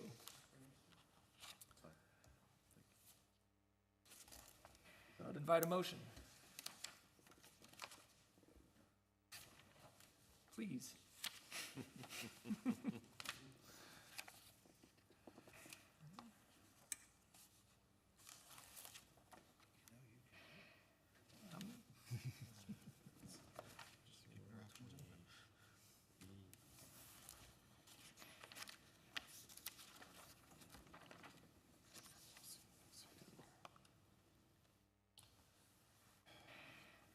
Mr. Chair, I'll help you with the motion, or I'd like to make the motion, but I need to make sure I'm clear. I'm still confused, I'm sorry. Okay, go ahead. I'm confused with the verbiage of the language that we're looking for. My thought is to continue with what the commission's been talking about this evening and reducing actually just, if I had it my way, that red and white stripe wouldn't be there at all, sir. So I don't know if that's what we're saying in the motion, or are we saying modifications, or? You need to be, in our motion, whatever it is regarding any element here, we need to just be specific, so, which is to say that if you take exception to the number of signs, you need to specify how many signs you would allow, or simply to say to comply with code, which in this case would be 2. Yes. Right? If you are okay with the size of the signs, we would note that as a recommendation. Regarding the color as submitted or with changes, and regarding the clearing bar sign, if you believe that should come down, actually specifying the removal of the clearance bar sign. I don't know why I keep stumbling on that one. So we just need to specify exactly what it is. Can I ask a quick question? Isn't it up to the applicant to come to us with, in other words, if we don't like this, isn't it for them to come to us with what they want? That's what, Rather than us tell them, Well, it sounds like we don't want this red, white, this red and white stripes. then we have to deny it. right, we don't have to tell them what it should be. In a sense, you're right, we're telling them if we do that, what it can't be. Same thing with the number of signs. In other words, we can make a motion, we don't want this, and come back and add it was something that we do like. Or you could recommend, you could, as part of your recommendation, you could actually say what you would like it to be, if you wish. I mean, that's an interpretive piece, whether you think the applicant should do that or the commission. Trying to help them along. It's both ways, Oh, yeah, okay, I'm just wondering, I really don't, so. I'm certainly not an artist. I have a question. How much could he reduce the red and white? This way. Follow me? Stripes. You know, I think there are a lot of different possibilities, right? So you If he's gonna can't, keep it within code, if you keep the KFC up to the right at 24 square feet, if we give him 20%, that's 33.6 square feet on the full front, so he'd have to bring that full thing down to 9.6 square feet yeah, that'd be a to meet the postage 20%. stamp. I think we're at a point, though, where a motion would be very helpful. You Get think us so? moving, give something to the applicant in terms of a resolution. And if this needs to go to city council, it goes to city council, and nothing wrong with that either.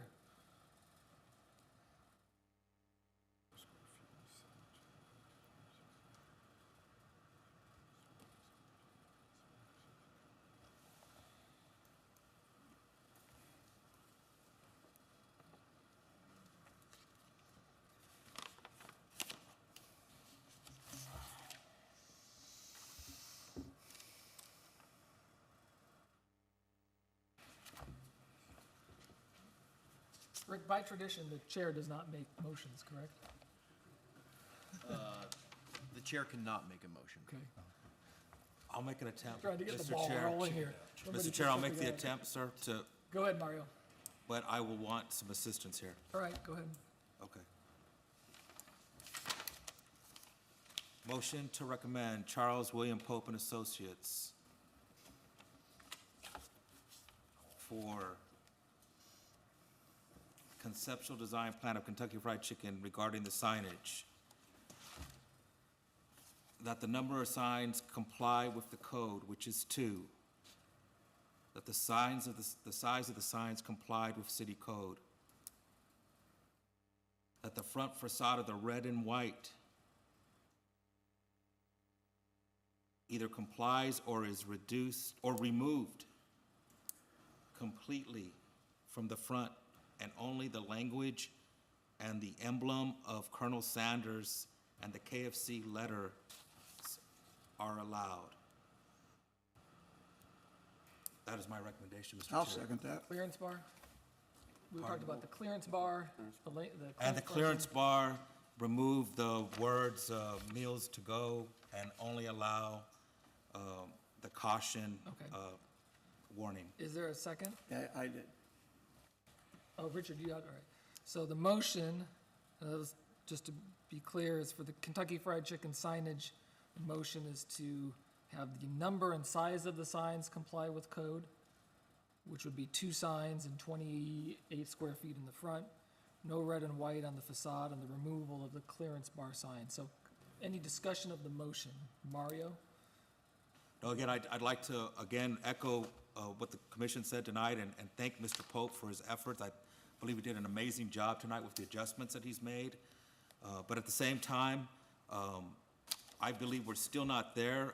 The front it's about first impressions, and I'm excited about the possibility of Kentucky Fried Chicken being in our town of Helotes, but at the same time, we want it to be part of the community and not different. So I definitely appreciate the efforts here, and if we can make these adjustments, I would definitely be all on board with this one. Any comment, Richard? Jeff? I'll say, yeah, I forgot to say, I commend you on what you've done here. I agree. I do have a question though, quick, is that on the number of signs, is that just on the front or these total building?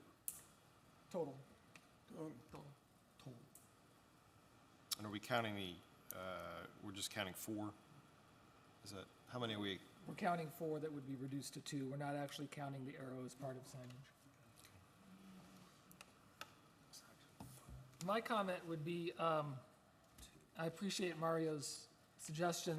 I don't actually support it because I think it's too harsh and too draconian, given the situation, given the accommodations the applicant has made, and given how I think there's still a way to make this fit into the city's current commercial design scheme without such a, what I consider draconian reduction, recognizing that there are some unique characteristics to this building, and that there's probably, in my view, a way to get there without having them cut back to 2 total signs and 28 square feet on the front.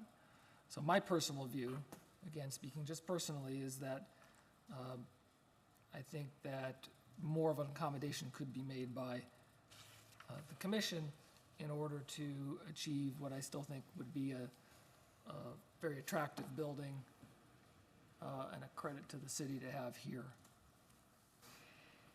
On that, let's get a vote on the motion. We might need to record it. The motion is to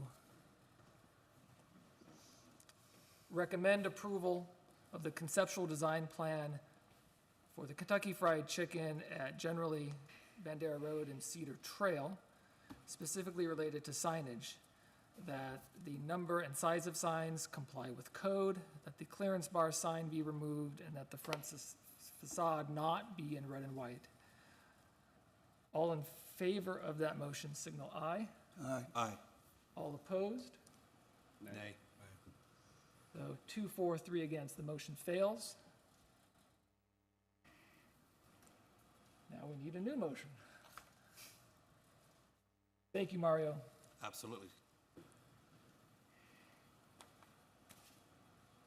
Who would like to try another motion? Rick, would you like to? No, thank you.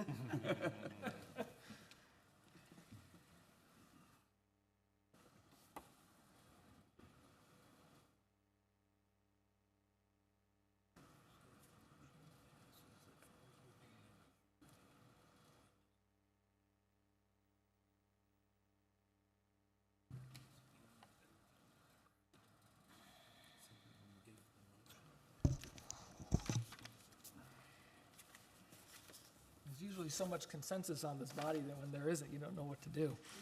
So, Mr. Chairman, I'd like to make a motion. Jason, go ahead. Okay. Make a motion to, sorry, let me back up to the.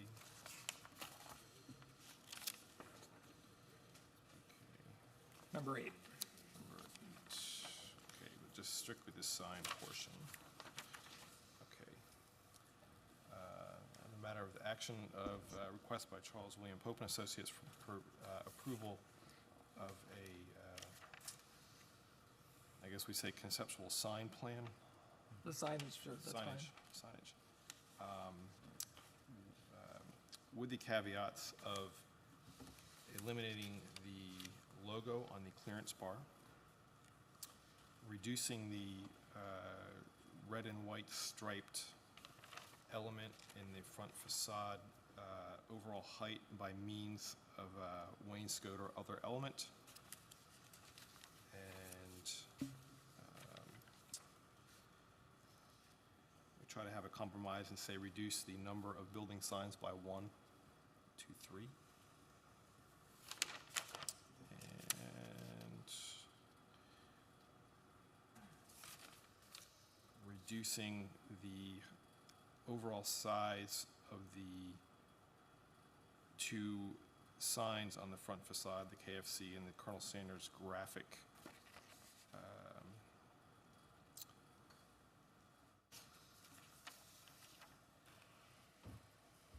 Well, that's a little bit of a tough one. I guess, can we? He was amenable by 25%. I'm sorry? He said he was amenable to 25%. 25% reduction in overall area of those 2 sign elements.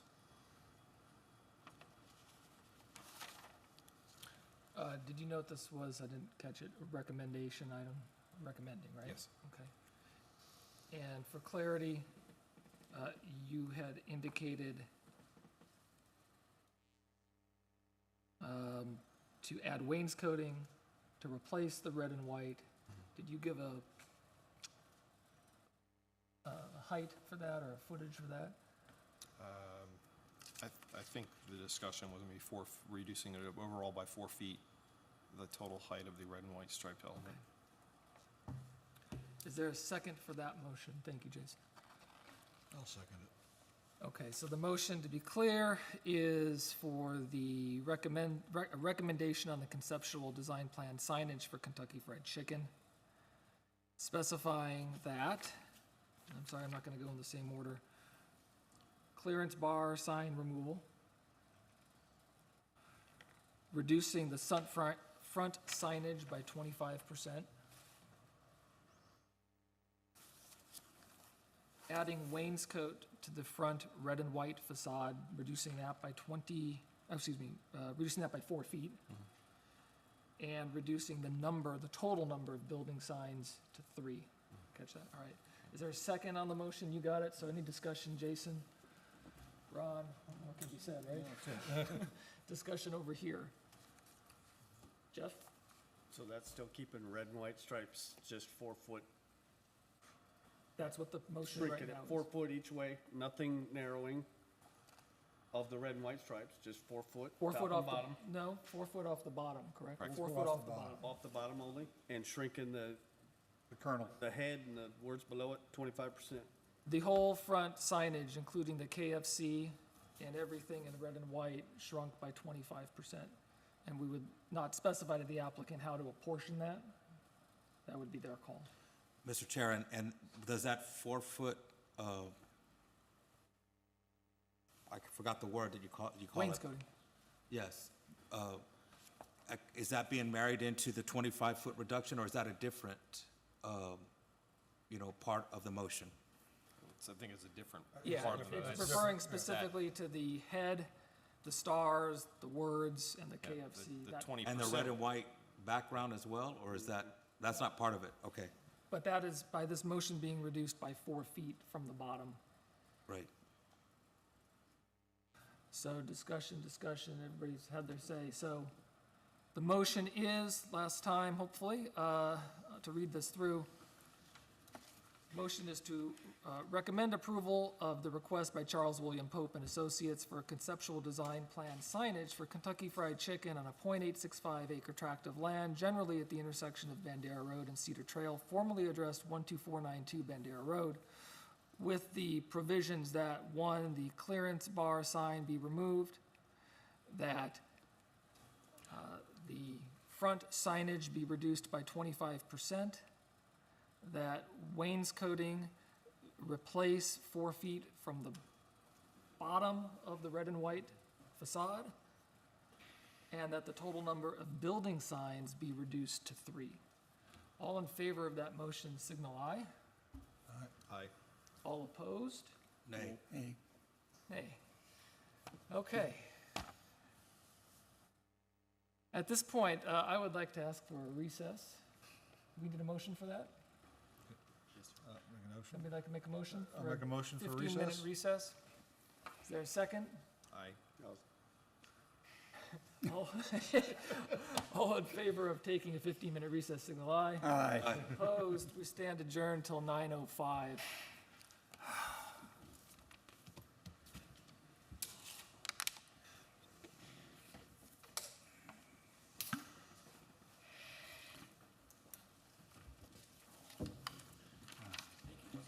There's pizza and beer in the back.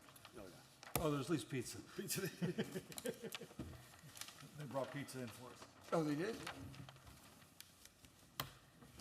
No Kentucky Fried Chicken? We work for food.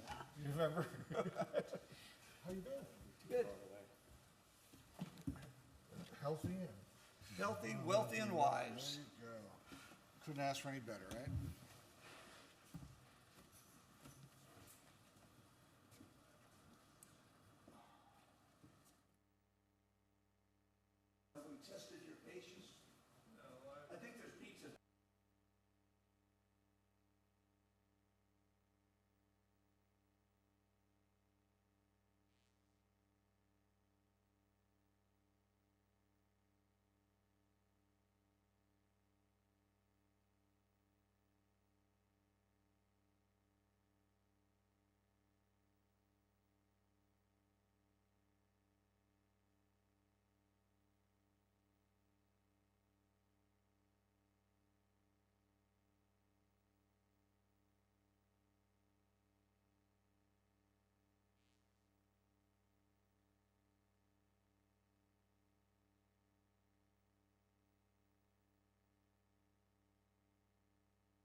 Now we are.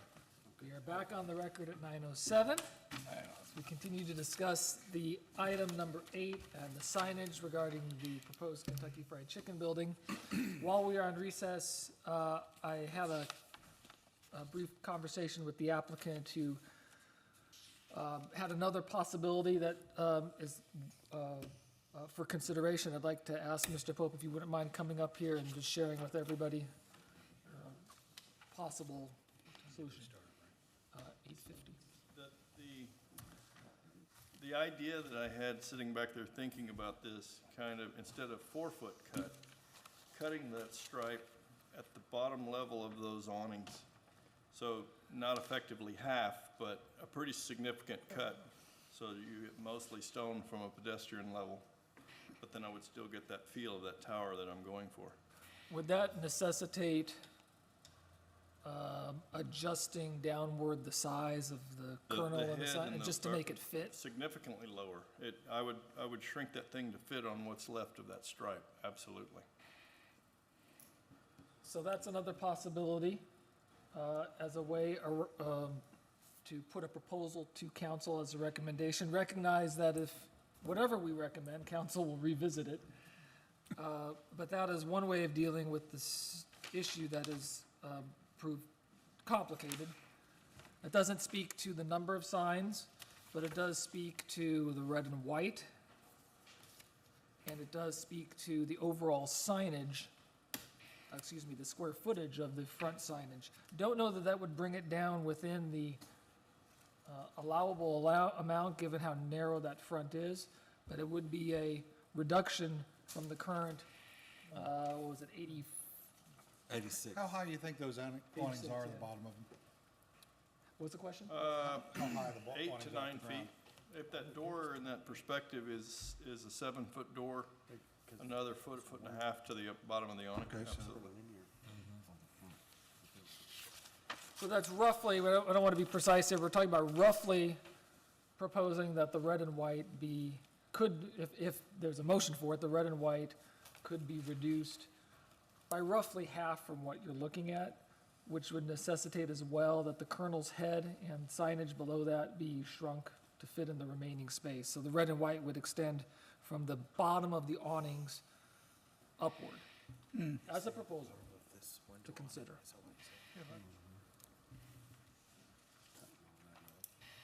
And while I can't say, I don't think anybody can say without doing the precise calculations whether that brings it into the allowable amount on square footage, we're crafting this as a recommendation item anyway, and it won't matter. And again, that's if that's appealing to folks and they're comfortable with that. Was there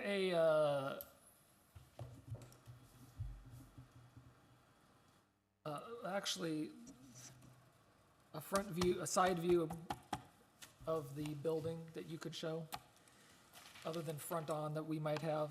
I have my perspectives, is that what you're? Is that the one do you have any others, or is that the same as we have? That's the same. Okay, as good, what you- got it, we got that one too. You have this one.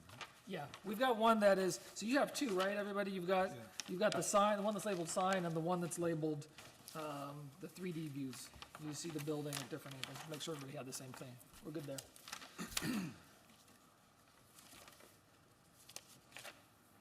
So if that, and we can also, again, in the interest of moving something forward, we can also do this piecemeal. If someone would like to make a motion regarding the clearance bar sign, and we can clear that off our to-do list. Low-hanging fruit. Start with the easy stuff, and then, you can go on to number of signs and go on to the red and white and the square footage. When I get into double Yeah.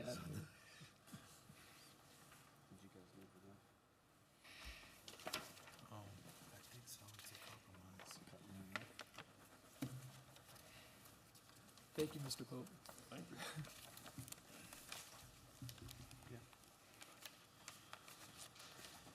Mr. Chairman, Yes, sir. I'll make a motion Go for it. to recommend, Speak up a little bit.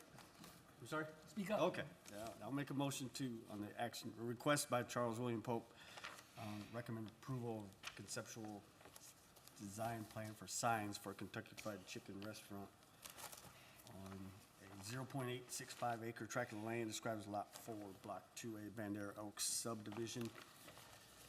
I am going to say allowing 4 signs, 1 on each side and 2 on front. Getting rid of the real meals to go over the clearance bar. And on the front facade, going no lower than no lower than the bottom of the canopy. And reducing, therefore having to reduce the size of the Colonel Sanders and the verbiage on that sign. And you say going no lower than the bottom of the canopy with the color scheme, is that what you're referencing? Correct. Right on. So below that would be the brick that is there right now. The stone, limestone. I'll second. So the motion is regarding the signage, 4 points here, 4 signs. And I think it's safe to say, Jeff, that you mean as submitted, as they've put forward to us. 1, 2, 3, 4, yep. Okay, and we're not counting the arrow as a sign. 4 signs, removal of the clearance bar sign. Meal. Right. That the red and white color scheme on the front sign extend no lower than the bottom of the awnings.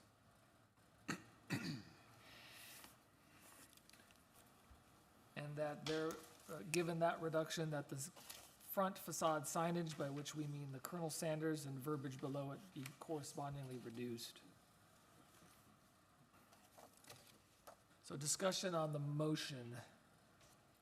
Jeff, your motion, anything to say? You know, I don't like the red and white there, but I mean, I think that's enough of a give and take if they'll go for that. You still get the color scheme, but it's still gonna pop out, but not nearly as much. The second was Richard? Yeah, Any good comment? compromise. Any discussion, Mario?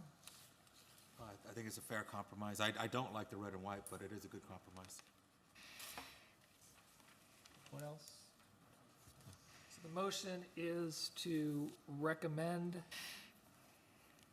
to council approval of the request by Charles William Pope and Associates for the conceptual design plan signage for Kentucky Fried Chicken on .865 acre tract of land near the intersections of State Highway 16 and Cedar Trail, formerly the address of 12492 Bandera Road, with the provisions that there be a total of 4 building signs as submitted, that the clearance bar sign be removed, Meals. the meals part of that sign be removed, thank you, that the red and white color scheme on the front extend no lower than the bottom of the canopy, and below that, it would be stone, as the rest of the building front.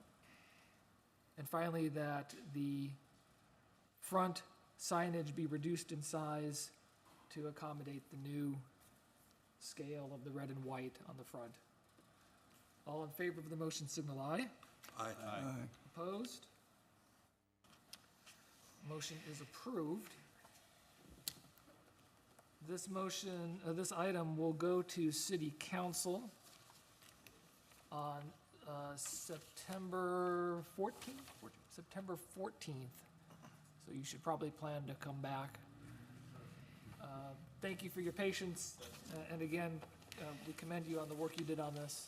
I think that, I hope you know that people respect what you did, even if there's not total agreement on what the end result was. I think people like it and respect what you did, so thank you. Okay, folks, we can move to item number 9 tonight. We have a couple more items that are really discussion items for now. We don't need extended discussion on them. If we can act on 9, we will. But I will turn it over to our city administrator on this. And this you should have found at your dais. It is the unmarked item that starts with the ordinance language at the top. And it is reflecting, the item is discussion action on municipal code of ordinances revisions regarding regulating mobile, modular, and temporary structures for non-residential purposes. As you recall, we had an issue before this body earlier this summer. And this is an unclarified, unstated area of code that we hope to articulate more precise standards. Go ahead, Rick. Thank you, Chairman. What we have presented again tonight is a proposed ordinance that would restrict mobile, manufactured, and modular structures within commercial zoning districts. It would restrict them to having to have either what we call a deep, shallow drilled shaft, socketed drilled shaft, helical, I'm assuming, pile, or micropile permanent foundation. We opted to include this within Chapter 18 of the Municipal Code, which deals specifically with the International Building Code. Within the International Building Code, it's this packet right here.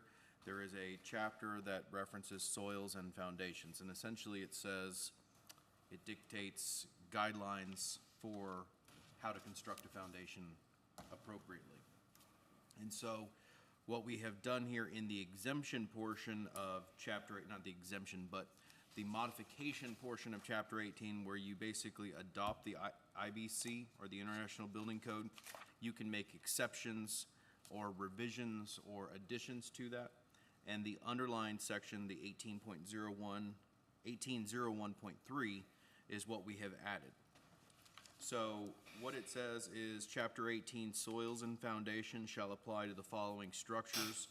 We've indicated mobile structures that are built prior to June 15th, 1976, manufactured structures that are factory built in the United States to the HUD Title VI construction standards on or after June 15th, 1976. And for modular structures, whether they're on or off frame, and that are factory built to a local state code, such as UBC, IRC, et cetera. And so basically what we're trying to, any possible type of structure that one would think of as a mobile home or a modular home or what have you, we identified those three structures here. And this next section is the important one. It says that they have to be built on essentially a permanent foundation as defined within the IBC. So this language that is added comes from the IBC directly? The language for the type, 1801.3.2. yes, Okay. And this resides within the international, Chapter 8, but for the city, it's Chapter 18? yes. So does this body have authority to make recommendations regarding Chapter 18? Yeah, you can make a recommendation on anything you want to council, yes, of course. And does Chapter 18 define, and since I'm not familiar with that, does Chapter 18 define modular, manufactured, and mobile? No. Chapter 18 adopts the International Building Code to regulate construction, whether residential or commercial, in the entire city of Helotes. Within Chapter 18, there is a section that dictates how one builds a foundation. Right. And that is that section 1801. I'm actually adding that section to Chapter 18 of the IBC. Right now, there's a section 1801 which talks about scope and design basis. I've added 1801.3 to specifically talk about mobile, manufactured, and modular structures, and that on those structures in a commercial zoning district, that they have to be placed on a permanent foundation, for lack of to sort of sum it up. But could there be an issue with a potential applicant, how do I say this, claiming that their structure is not mobile, modular, or manufactured, if those terms are not? Mobile, modular, and manufactured or modular are industry definitions for those types of structures. And the key is the dates pre and post 1976, and modular structures are factory built to a local state code. Those are industry-defined standards. Okay.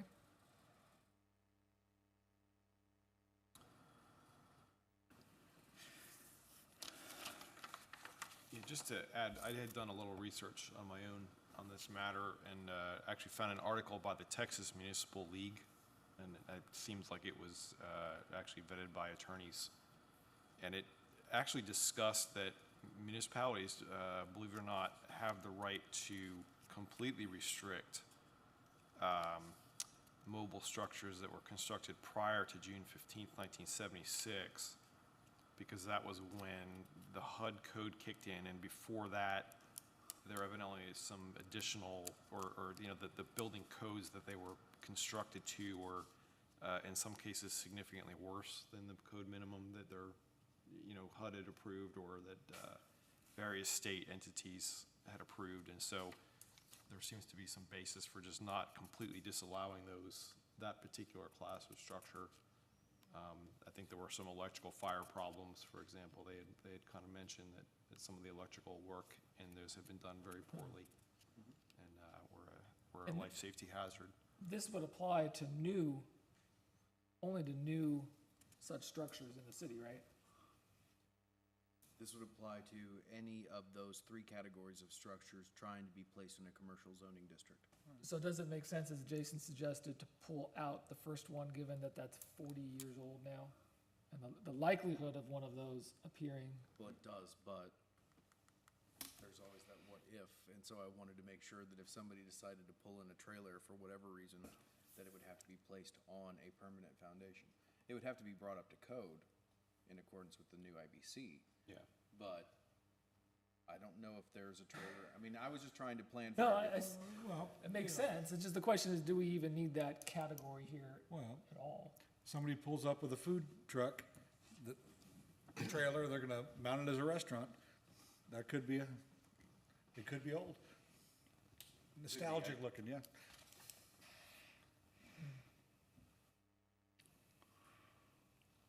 Other thoughts, comments? Mr. Chair, for Rick, the question, again, and I know we've had this discussion in recent meetings about this topic, but again, there's no code at this time for Helotes when it comes to manufactured structures as far as when they're placed in Helotes in commercial zones. There's no ground rules of how they're mounted into their land. What this is trying to do is say they are not allowed unless they are placed on a permanent foundation. They are allowed currently within the commercial zoning districts as long as they're built up to a certain code requirement, which is what our building official would look at, but he has no authority to require them to be placed on permanent foundations. So they would have to, whether that's pier and beam or a regular foundation, so that there is no requirement that there's any sort of permanency there. My follow-up question, thank you, sir. My follow-up question is, and I believe I've asked you this question before, but forgive me if I'm just trying to, again, get educated. The city of Helotes is not prominently known for manufactured structures in commercial zone areas. Is that correct, sir? No, I mean, typically it's going to be ground-up construction for commercial areas, yes. But my question again is, are we trying to promote new business? Because I know that it's the job here of the city to promote businesses. Is this like setting up something for down the road? Are we trying to promote, we want new businesses here and we want them in manufactured homes, as long as they're in permanently mounted foundations, then come on, we'll take you all? Or is this just for the very rare? I'm just putting it out there. I'm trying to figure out where we're going with this. I believe, Commissioner, this is in response to the commission's approval of the disabled veterans structure, or what would that be? A manufactured structure? Right. Behind CASA, the CASA Helotes. thing, yes, I recall it very well. But I think that if I understand what you're getting at, Mario. I know exactly. You're not raising the issue of mobility so much, but the issue of a modular manufactured structure.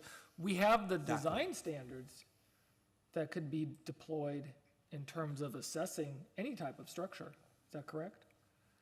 Yes. So you could have someone, theoretically come in with a 1965 mobile home, they want to make a restaurant or something, and they're going to put it in the ground to comply with what this language is, but we could still ask for modifications or changes, or even reject it outright for using our design standards if we felt that it wasn't consistent with the type of development we want to see here.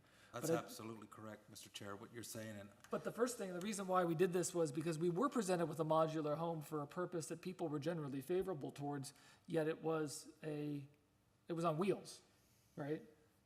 And so we had no way to address that directly. And that's the part of it this will go to. I don't know that we're, Well, Chair, the commission had the ability through the design standards Right. to deny it. that's correct. And we still do going forward. Yes. This doesn't change that. Yes.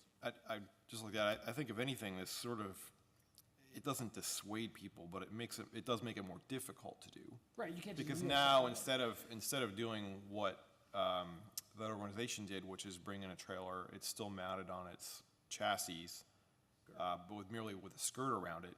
Now they actually have to come and build something even more substantial than that. So the bar has been, from what we approved from that particular instance, the bar has actually been raised to be more difficult to, install a trailer as a business with this particular proposed add to the ordinance, to my mind at least. More costly. Yeah, it's more costly. Can't just drive and more- up And and more time consuming, park and I think more to the point, I think one of the concerns and issues brought up at the last discussion of this was that it's more permanent. You can't just, when you cut the wheels off and put it on a rail foundation, it's not impossible to move any structure, but it makes it that much harder. You can't just hook it back up to your pickup truck and haul it away the next night. It's a more permanent installation. I guess my thought again, and I appreciate that perspective, I think that's a very interesting way to look at it. My thought is just, I would hope that we're in the business of promoting actual structures, actual buildings, not manufactured modular structures, if you will, but actual brick and mortar architecture built structures is my whole point to this, addressing the commission here tonight on this point. Okay. If folks are comfortable with the language that is presented here and the mobile home piece, the pre-1976 one isn't problematic, I think we are in a position that we could recommend this to council for consideration. I think council is familiar with this item or the general issue, is that fair to say? Or will this come as like, why are they sending this to us? I think some council people are probably familiar with the concept or the idea. I'm not sure all of them are. Okay. Well, I'm sure our liaison will help out and. Yeah, so if people are comfortable, we can take a motion. I think this is, appreciate the work on this, Rick.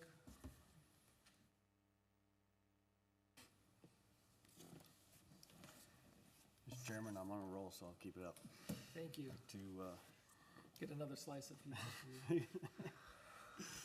like to make a motion of recommending approval for municipal code of ordinances revisions regulating mobile, modular, and/or temporary structures used for non-residential purposes within the city of Helotes that has been drawn up as proposed. Is there a second? Second. Further discussion? Looks good.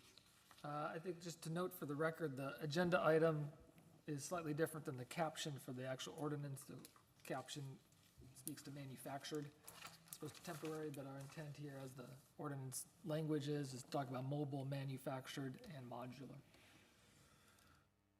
So the motion is to recommend to council approval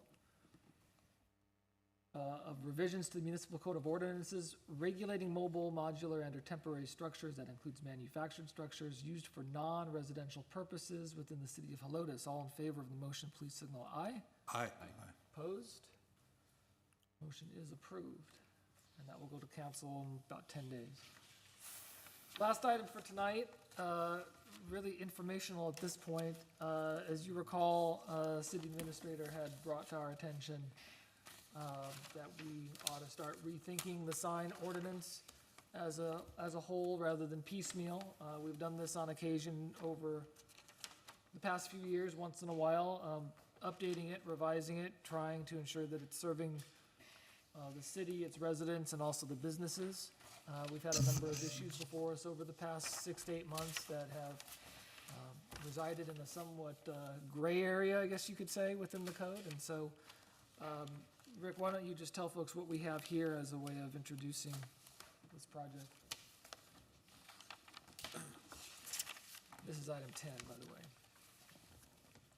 Chairman and the commission, what was included within your packet is the actual sign code as it currently is. And what was also included in your packet was a secondary section with a handwritten memo or letter, if you would, from Mayor Schoolcraft. And so he essentially has, not only has council voiced some concerns, but the mayor has voiced concerns as well about the sign code. And his big deal essentially, and I think council would agree with this, is that they want to make this as clear, concise, and easy to understand as possible. There is some concern or some willingness to try to reduce the number of variance requests that are being presented to the commission and to city council, and also recognizing that there are other new forms of advertising that, of course, come out or evolve throughout the 3 years, and to recognize that there are those new forms of advertising and how we should handle them going forward in the city of Helotes. So the portion of this that's handwritten and redlined, those are Mayor Schoolcraft's comments. They only go through a portion of the code at this point. However, I'm assuming that he will finish his red lines and hand those to me. The vast majority of these red lines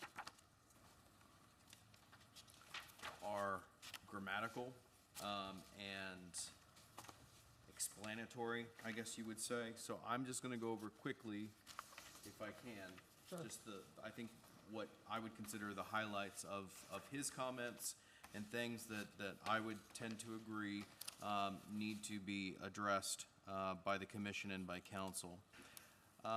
There tends to be this repeated notion of, should we be regulating things that are not visible from the public right-of-way? And that would be internally to a complex, or like banners or something that's internally to a complex that you can't see from the street.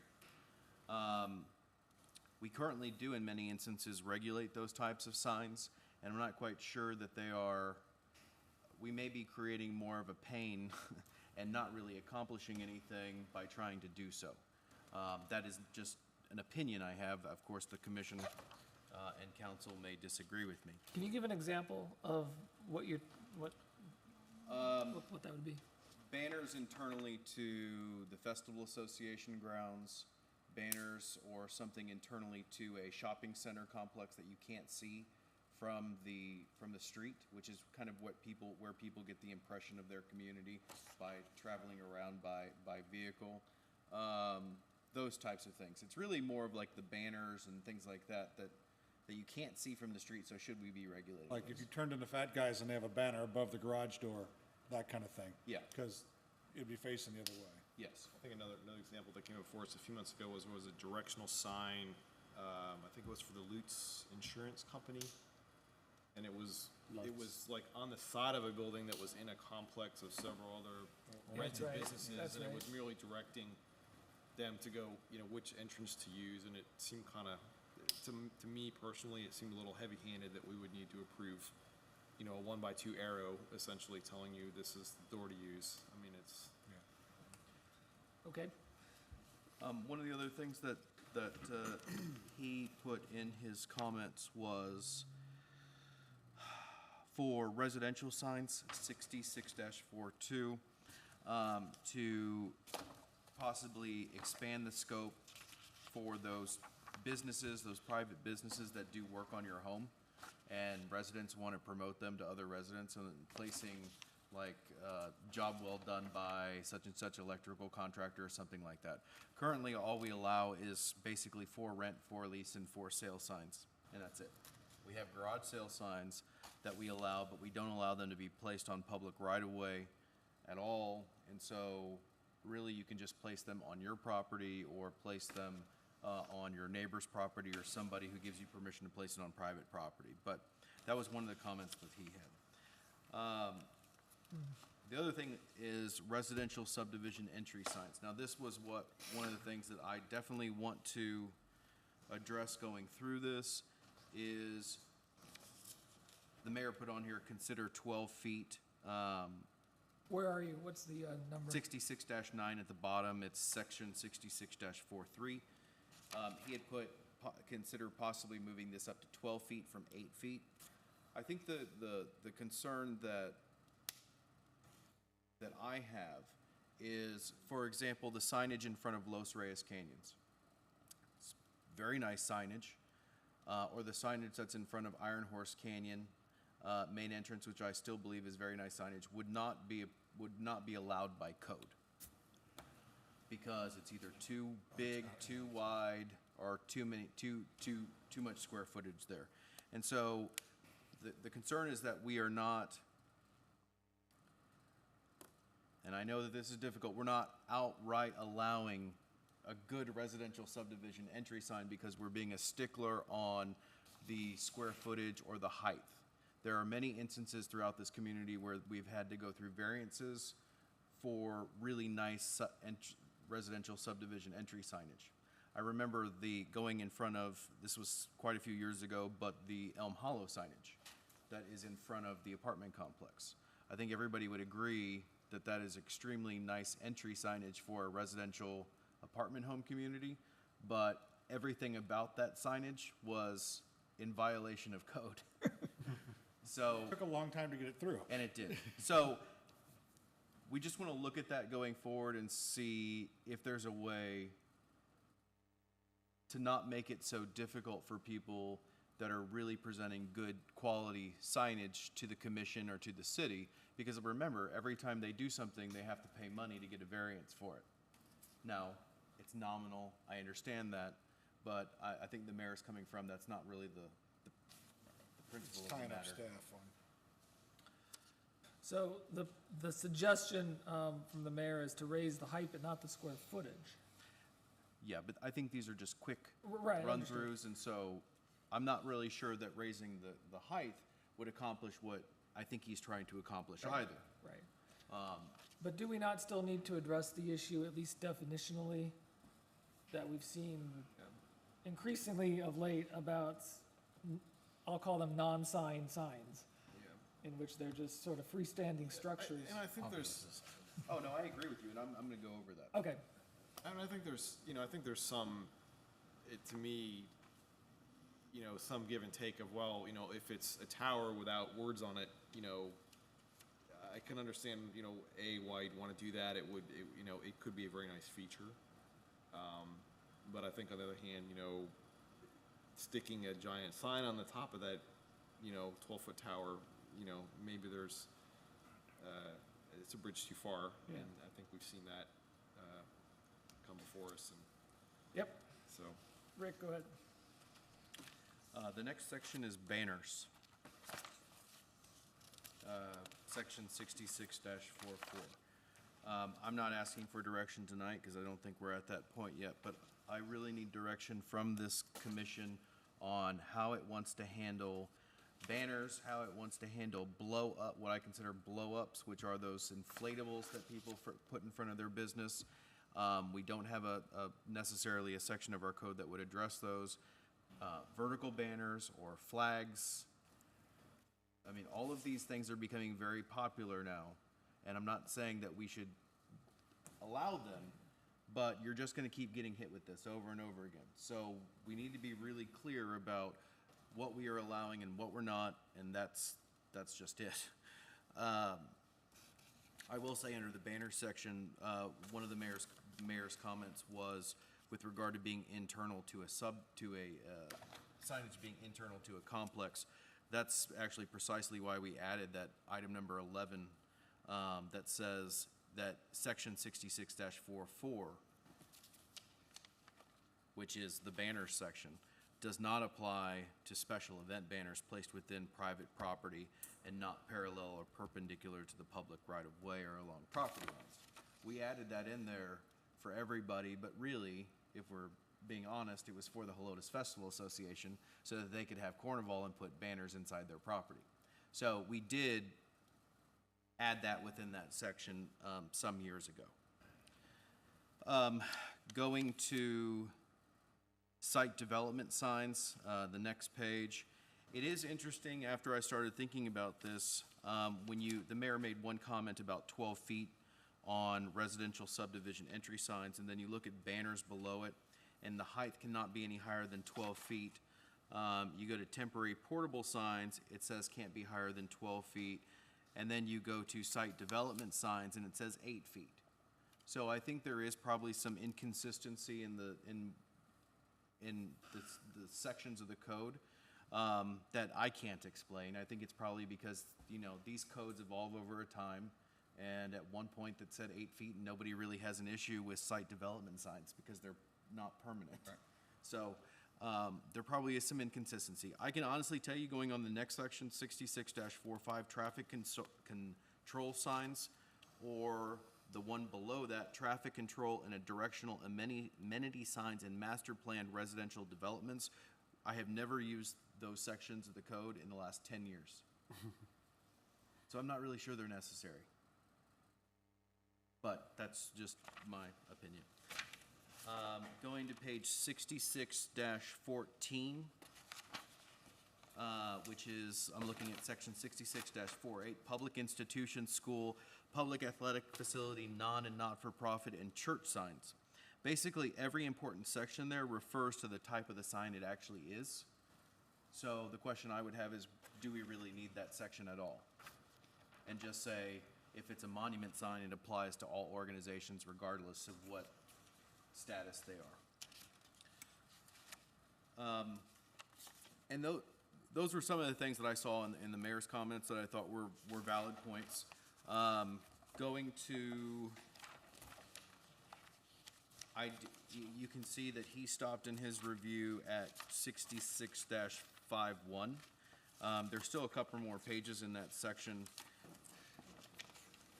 And one of them going forward, and this is not, it's in your packet, but it's in the whole code section, is joint directory signs for a pedestrian scale, which is under 66-52, miscellaneous signs, subsection E.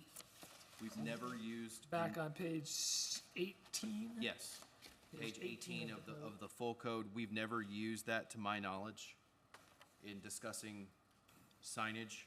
Okay. ATM signs, I'm really not sure that that's necessary. I mean, I've never seen a huge ATM sign out there, but, and then creative signs. Some time ago in 2013, when we did the full revision of the sign code, we added this creative sign process. It might be a good idea to look at this process, tweak it, and then try to make this applicable to some of those types of signs that, like residential subdivision entry signs, that type of stuff, to where they have to go through this process to get that approved, rather than having them stick with, it has to be so tall, so wide, that kind of thing. You may get a better product because you're allowing them more flexibility and creativity. I'm not saying you will, I'm just saying you may. And at that point, you could say, I like this, I don't like this, just like we went through with KFC. Although hopefully it's not an hour and a half, or 2 hours. No, I'm joking.